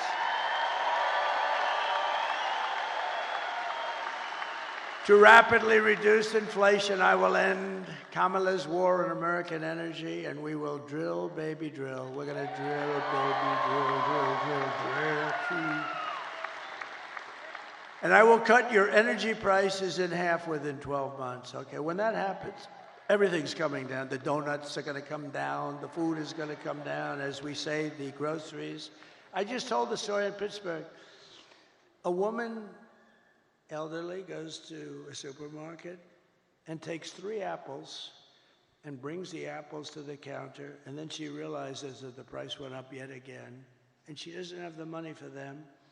And she excuses herself, she walks back to the refrigerator, puts the apple back in refrigeration, and walks back and buys the 2 apples. That shouldn't be happening in our country. That should not be happening, and we're not going to have it happen long. I will cancel Kamala's insane electric vehicle mandate. And I will make interest on car loans fully tax deductible. So how about that? People, the most brilliant people, is that Scott Bessent over there? Where's Scott? Scott, stand up. He said he's one of the most brilliant people on Wall Street. Do you agree, Scott, that you're one of the most brilliant people on Wall Street? Because everybody else says it. He's too shy to say it. But he's a genius. You know what his theory is? The stock market is the only sign of life, and it's only going up because everyone thinks Trump is going to win the election. And others too. Others too. I'm seeing it a lot. I think they're following your lead. But I appreciate that confidence. It's very nice. He's a brilliant guy. But so they call up and they say, brilliant guys are calling me up. And they say, where'd you come up? On a car loan, we're going to give people, we want to develop the car business in this country. In a car loan, we're going to give people the right to deduct the interest. Deduct interest, but only if the car is made in the USA. What the hell do I care if a car is going to be made in? If a car is going to be made in Japan or China or someplace else, what the hell? I don't care if they buy it. I want them to buy cars. So think of that, what that's going to do for Michigan. So if a car is made in Michigan, you get a big deduction. That's going to be somebody. So I started just with the deduction. Then I thought to myself, why should I give them a deduction to buy a car that's made in China or Japan or South Korea? Well, I don't, look, I mean, they're wonderful people. Everyone's wonderful, but I want them to be built here. So then I came in with that little extra tip, and it says, but you only get the deduction if the car is made in America. Isn't that cool? And hopefully right here in Detroit and Michigan would be great. We're thrilled to be joined by your next senator, Mike Rogers. Mike, thank you very much. Thank you. You're doing great. This guy is doing great. He is amazing. I think I'll tell you, it's hard to beat some of these people because they lie. I heard she's another one. She's going around saying she's very close to Trump. She agrees with Donald Trump on the tariffs and the wall and the this, but she never agreed until about 2 weeks ago when she was losing, right?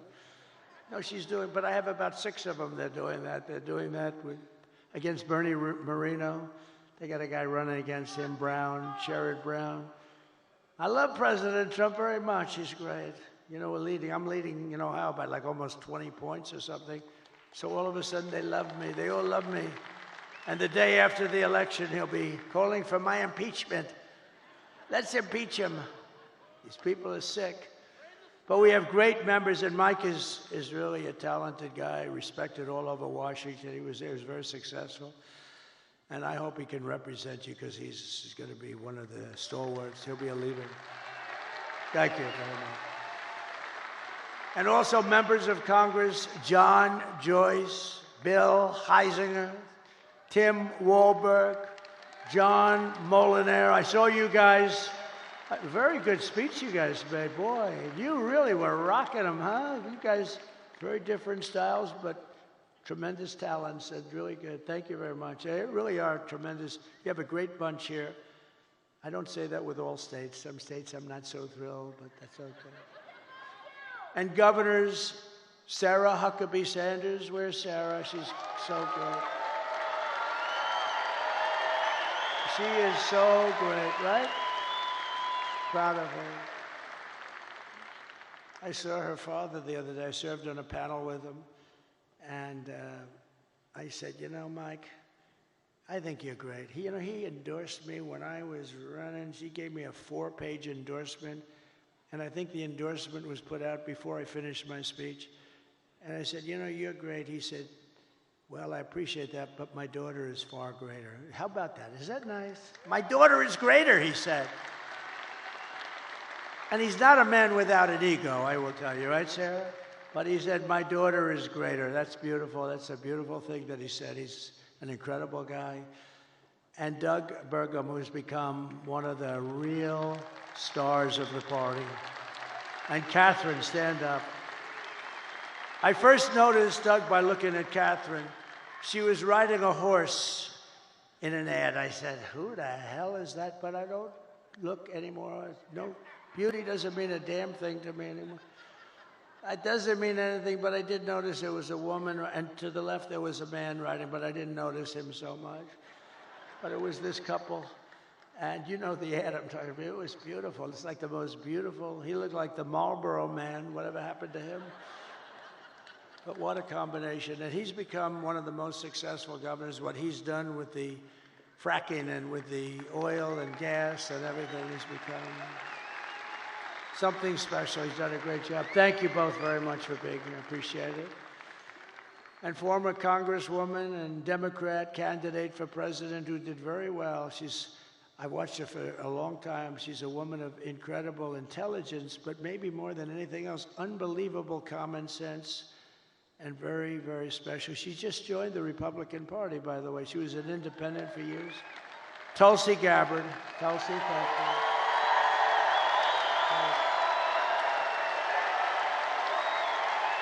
Great.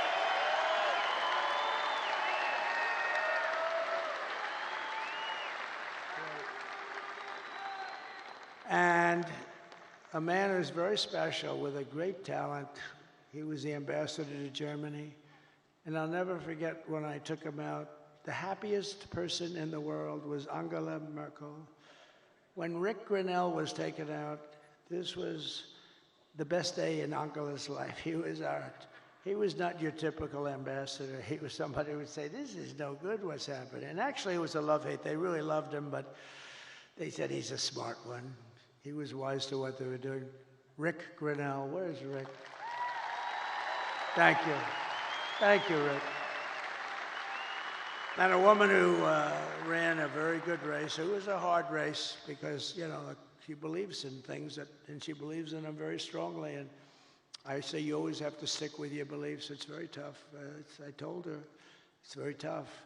But she's a hell of a woman. She had a father who I knew. He was a steelman. He was in the steel business. He was thankful when I put the tariffs on because we saved the steel industry. And he was a real pro. He passed away, but he was a great guy. But he'd be very proud of his daughter. His daughter's an incredible woman. Tudor Dixon. Thank you, Tudor. Thank you. We miss your father, right? What a great guy he was. And then we have a woman who drives extremely fast. She can drive a car. And, you know, just very successful, won races. But she's very successful. It takes tremendous courage and strength and everything else. It takes everything. I think driving those cars at 220 and 240 miles an hour, boy, you got to be brave. Probably have to be a little bit crazy, Danica Bradrick, right? You have to be a little crazy, right? But it's Danica. Such an honor to have you involved, Danica. Such an honor.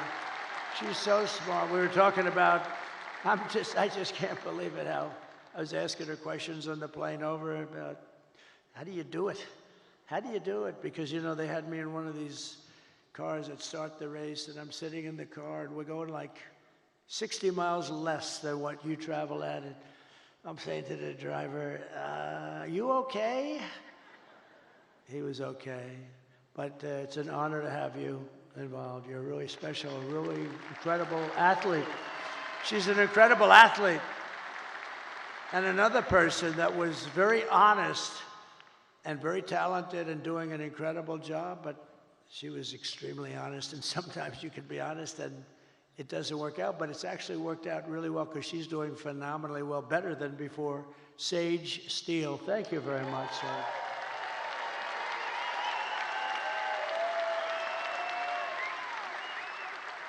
And Michigan Republican Party Chairman Pete Hoekstra. Now, I told Pete, I've known Pete for a long time. He was very, very successful at everything he did, and he was an ambassador. He was one of the best. And I said, Pete, you got to come in and run the party. You got to do it for me. And it was not that easy. He has a lot of options, and he came in, and I mean, I think we're going to have a great result later. But Pete came in and ran the party, and I'll tell you, it is so organized, it's so professional. I think we're going to win. I mean, I think we're going to win in Michigan, seems to be. We can't let them forget that I stopped that big Chinese plant in Mexico, Pete. Put that on top. But no, that was the thing. Nobody else would do that. I did it without being president. They just said, but they know it's not going to be easy for them. They won't, they're going to, let's put it this way, if they build it, they're going to lose their ass, okay? So I want to thank you, Pete. You've done incredible. And a man who I fell in love with, actually, he's an auto worker and a union guy, but he saw what was happening. He saw the, look, I mean, you take a look at this area and go back 50, 60 years, it's been just a downward trend. It looks like, you ever see a chart? It's like, right, Brian? It's like just a downward, like a sliding ramp.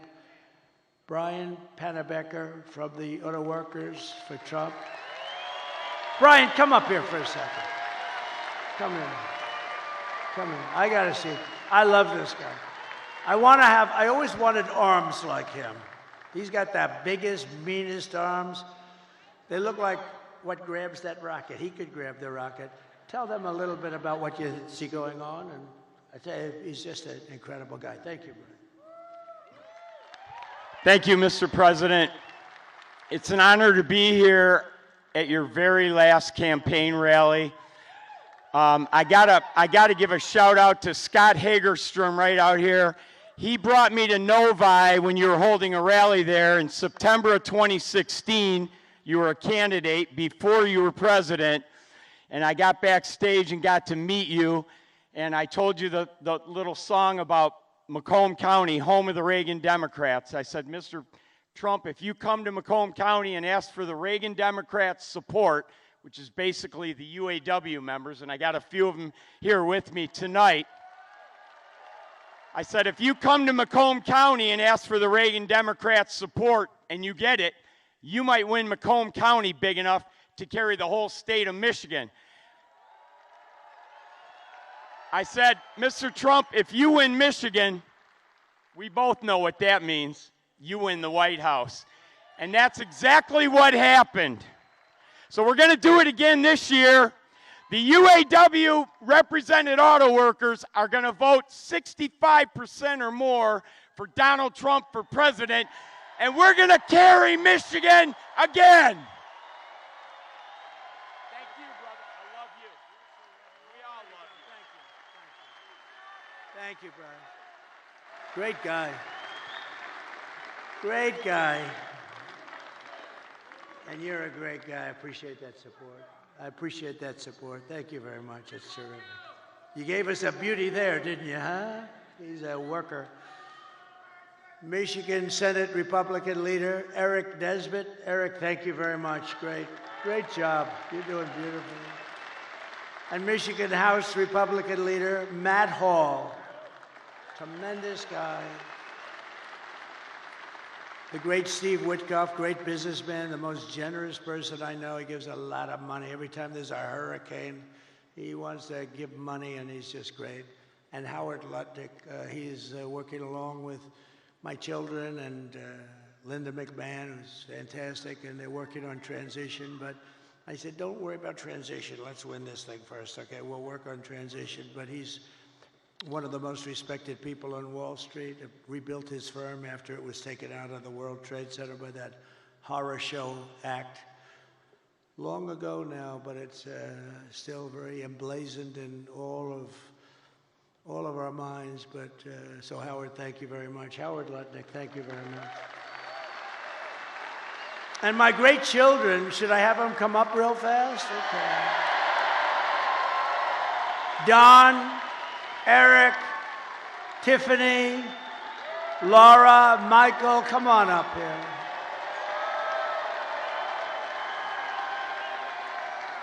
And we have Ivanka at home, sitting home, watching every second of it.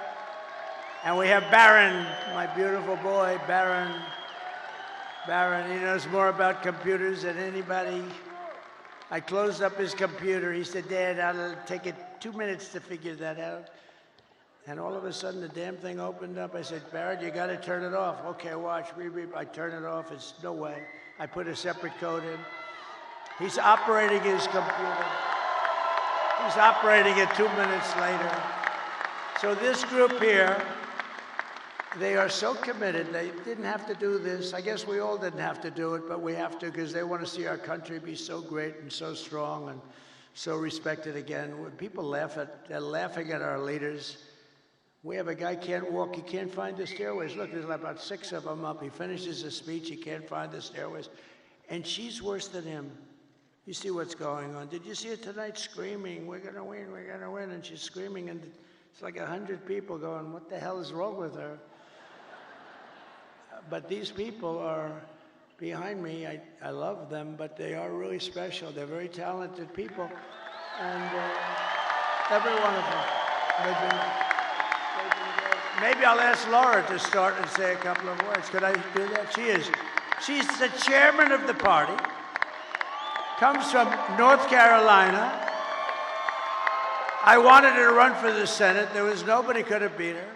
But she said, you know, I have a great husband and I have beautiful kids and I really want to focus on them for a little while because she's been working hard. And she would have been great. And I said, who do you like? And they said, Ted Budd. And I went to Ted. I said, Ted, do you like it? He said, but I'm not going to run if Laura runs. I said, well, she wants you, she likes you a lot, and he's become a great senator, but she could have, but then she becomes like the chairman along with Michael Watley. Is Michael Watley here someplace? Yes? And I wanted, the mayor of Hamtramck is here. Come here. I see you. You got to come up here, please. This guy has been with us almost from the beginning. I'm so glad we got to see you. Hi, Michael.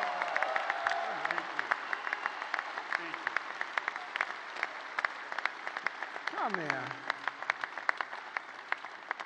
He has been an unbelievable unifier. This is one of the greatest men in your state, and I want to just thank you. Come here, say a couple of words. Thank you so much. Well, good morning. It's another day.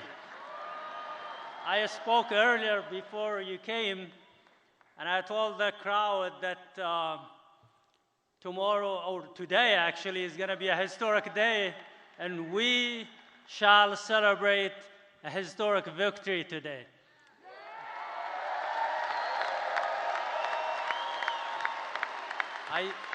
I'm very proud that I endorsed President Trump, and I broke the wall of fear among the Arab American and Muslim Americans, and I destroyed that wall of isolation and the wall of silence and the wall of hesitance among the Arab Americans. And now, today, we had a survey that was posted among the Arab Americans in the Metro Detroit, and it shows that President Trump is leading by 76%.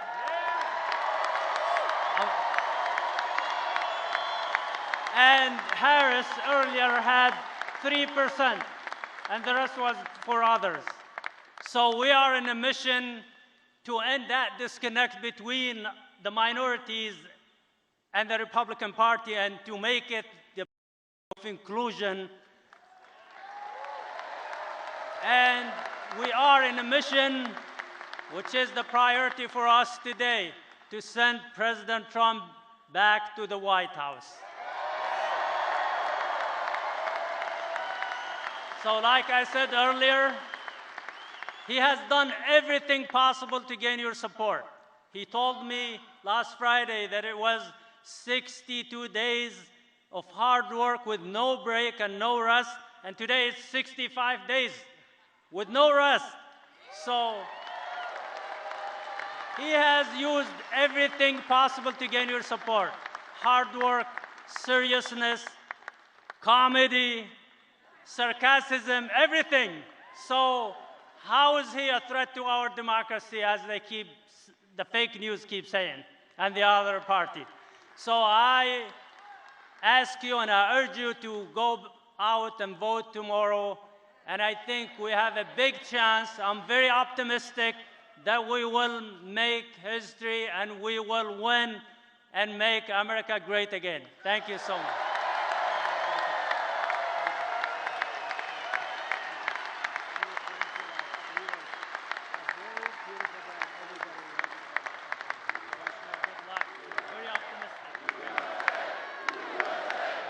Great guy. He's a great man, and I'll tell you, you have hundreds of thousands of people that follow, and that could be a very big difference. The Democrats are not happy about this. This was supposed to be their vote, and they're not at all happy.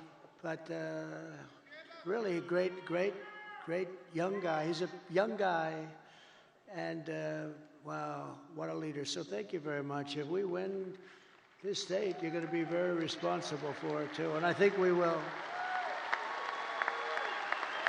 And tonight I got, I did a thing a couple of weeks ago with a very smart guy and very special talent. He's got the #1 podcast, they say, by like 4 times. Joe Rogan. And a lot of people thought they loved that. It was 3 hours. Oh, it was so terrible because I did it. And I said, Joe, I got a rally of this size waiting for me in a very far away place. I'm going to be very late, like 2.5 hours late. But we kept talking. It went 3 hours and 15 minutes or something. Then when I got up there, it was cold, a little bitter, and everybody waited. Nobody left. And I explained to him, look, Joe is the #1 guy. He kept me late. But I'm doing it because we have to win.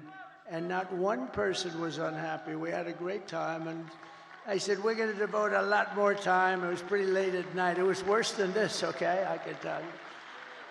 But Joe Rogan just announced, and he doesn't do this at all. I don't think he's ever done it. But he just announced that he's giving me his complete and total endorsement. Could you imagine that? Wow. So, Laura, would you say a few words, please?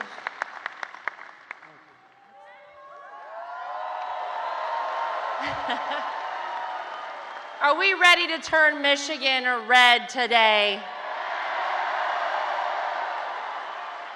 Today is the day that we send a loud and clear message to the mainstream media, to the establishment, to Hollywood, to the swamp, that it is not them.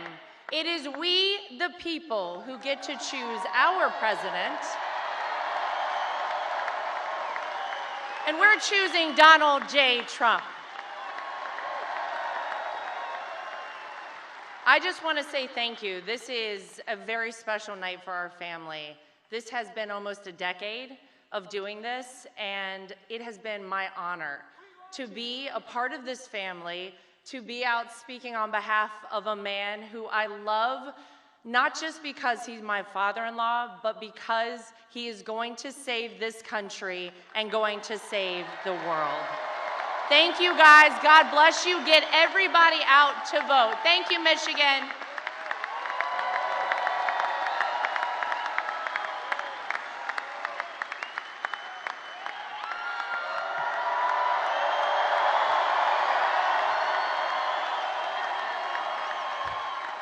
Thank you, guys.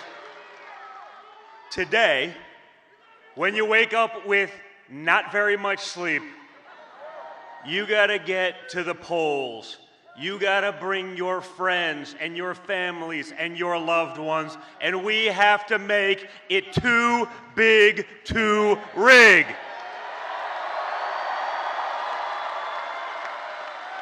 Guys, it's simple. It's a unique election.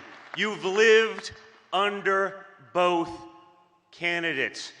People like to pretend like it's not the Harris-Biden regime that has destroyed your American dream, our country, our economy, the entire world, and Western civilization.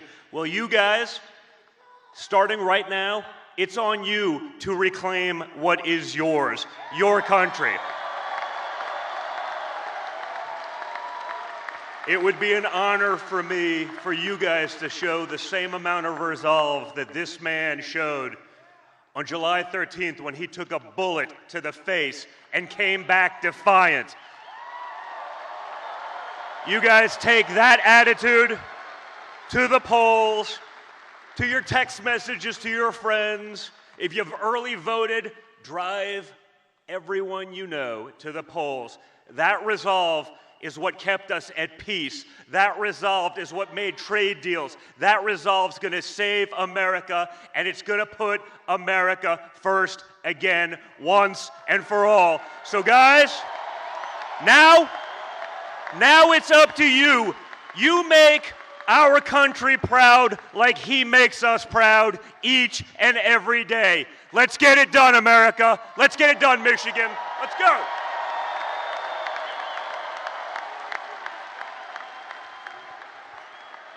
Well, good morning, Michigan. Who else could have this many people at 2 a.m.? Only Donald Trump. Guys, I've watched the hell that they put him through for the last 10 years. I mean, the fake impeachments, the dossiers, the Russia hoax, going after his Supreme Court justices, censoring him, taking away his First Amendment right, trying to take him off the ballots in various states all across the country, raiding his home. And yet he comes out every single day and he fights and he fights and he fights. And when other candidates have packed it in for the night, you know who's standing on the stage at 2 a.m.? It's Donald Trump.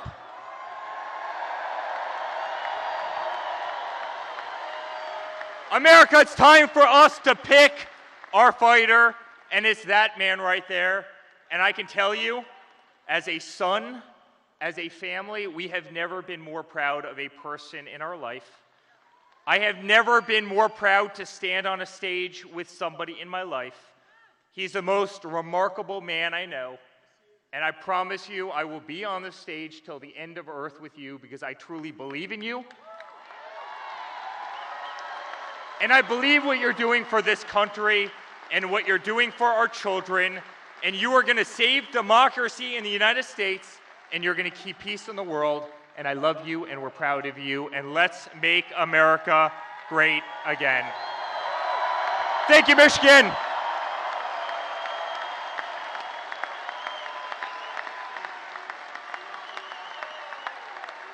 Hello. So my father has never stopped, and he will never stop working for you guys. So let's get out there, let's vote for prosperity, let's vote for the future that we want to have for our children and for our future generations. Thank you.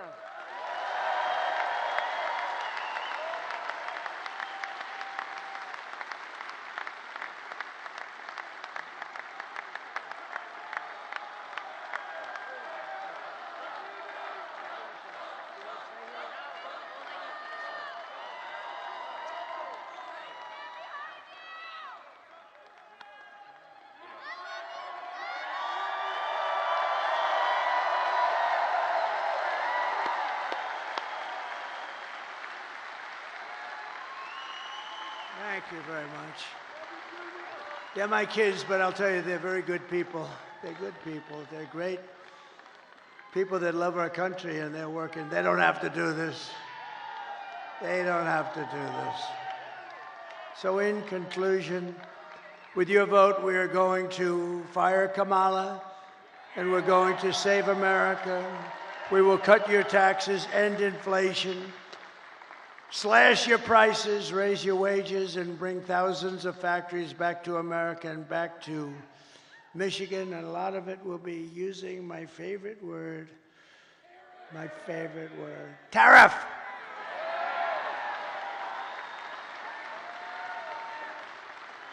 And one of the things I'm going to do, I'll give you this as a little insight. I just announced it in Pittsburgh. I didn't think it's become a very big story already, so. We're going to tell Mexico, you're killing tremendous numbers of our people by allowing China to send their fentanyl through your system and through your country. And we're going to give them a little period of time But we don't want drugs coming across our border or any border. And whether it's Mexico or Canada or wherever, because they're starting now in Canada, they're starting to go up north.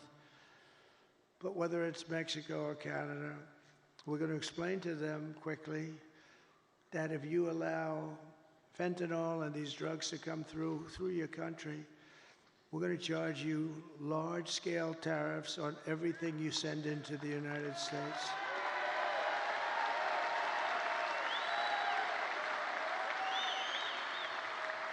And they're making a lot of money in the United States. They couldn't exist without us. So we're going to do that. And we're going to tell China that if you continue to send fentanyl to Mexico or any place else that comes into our country, we're going to charge you a 25% tariff on everything you sell into the United States of America. We're not going to we can't let them, and you've never heard that from anybody but me. And I've had it in my mind for a long time, but I didn't want to tell these guys about it because they'd only screw it up like they do everything else. But I say it now because now we have the election coming up in a matter of hours. And we're not going to let them destroy our country. Most of our crime, probably 60% of our crime is caused by drugs. People that are taking drugs, they cause tremendous amounts of crime. If we didn't have that, you'd see crime rates plummet. But, you know, the sad thing is that crime is plummeting all over the world because they're sending their criminals, they're sending their gang members, they're sending their drug dealers, they're sending their mental patients from all of these institutions. They're sending them into our country, and then they're opening up. Oh, we're sending them back. Don't worry about it.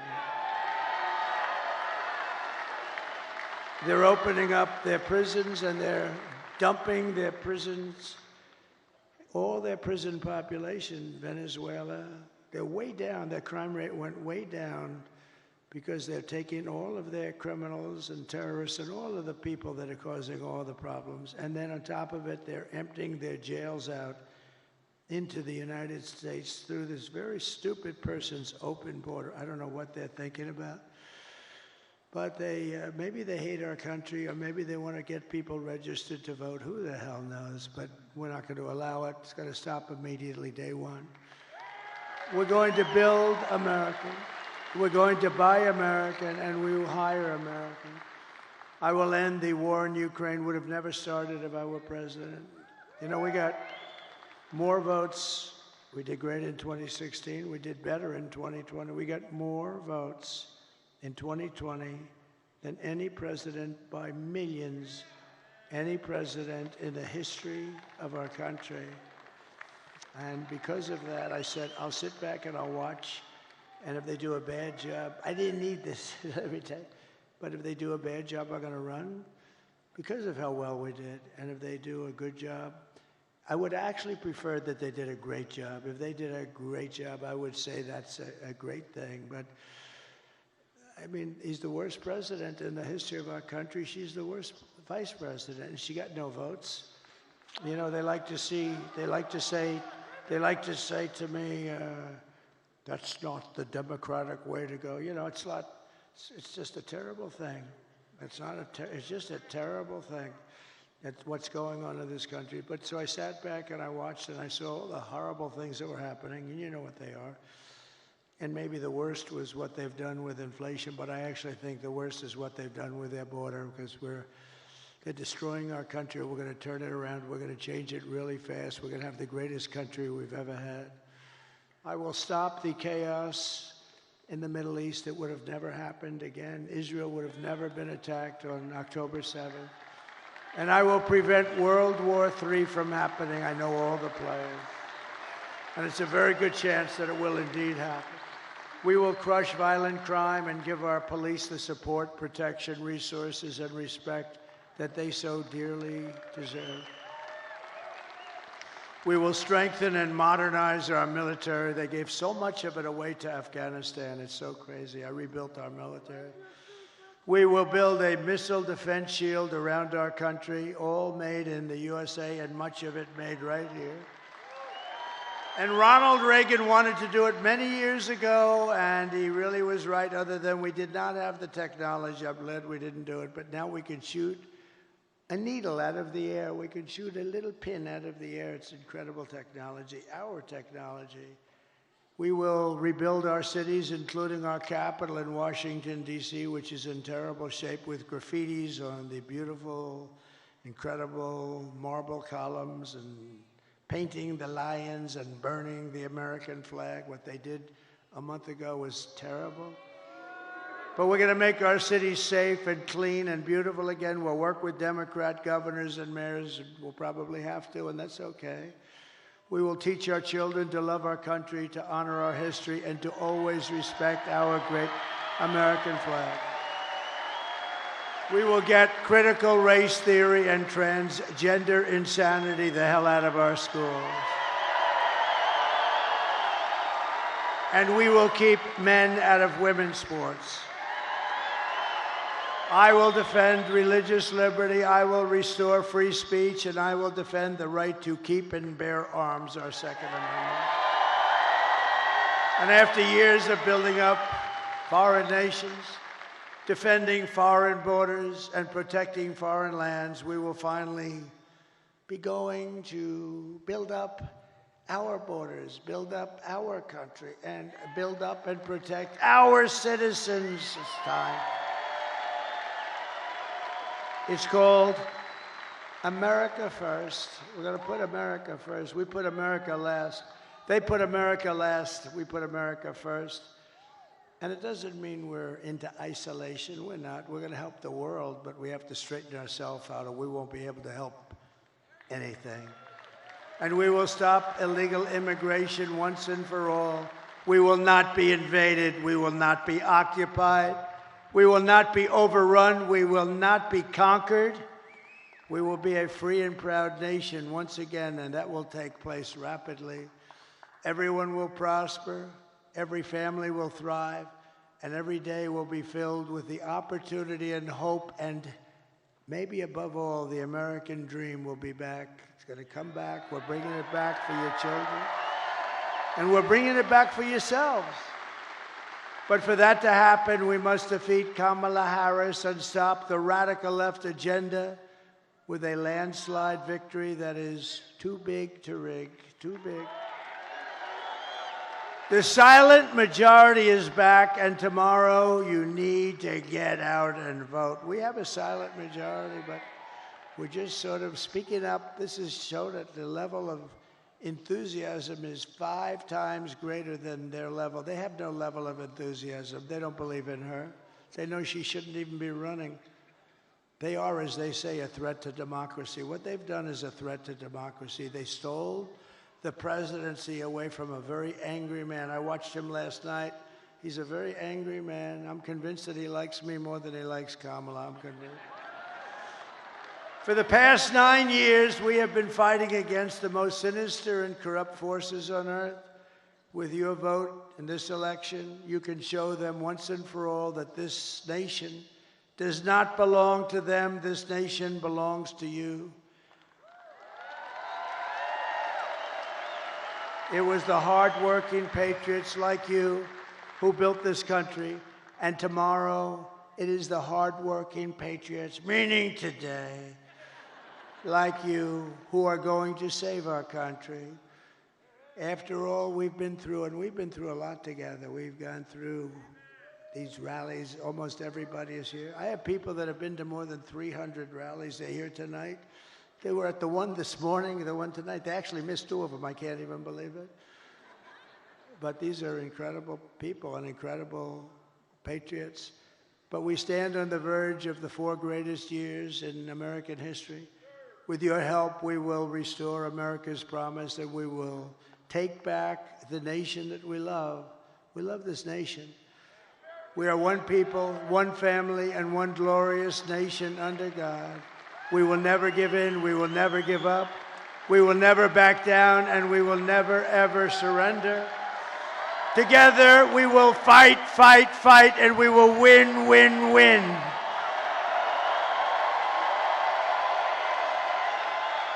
November 5th, today, will be the most important day in the history of our country. And together we will make America powerful again. We will make America wealthy again. We will make America healthy again. Bobby Kennedy Jr. We will make America strong again. We will make America proud again. We will make America safe again. And we will make America great again. I love you. I love you all. God bless you. God bless you, Michigan. God bless the United States of America. Thank you, everybody. Thank you. Great honor. Thank you.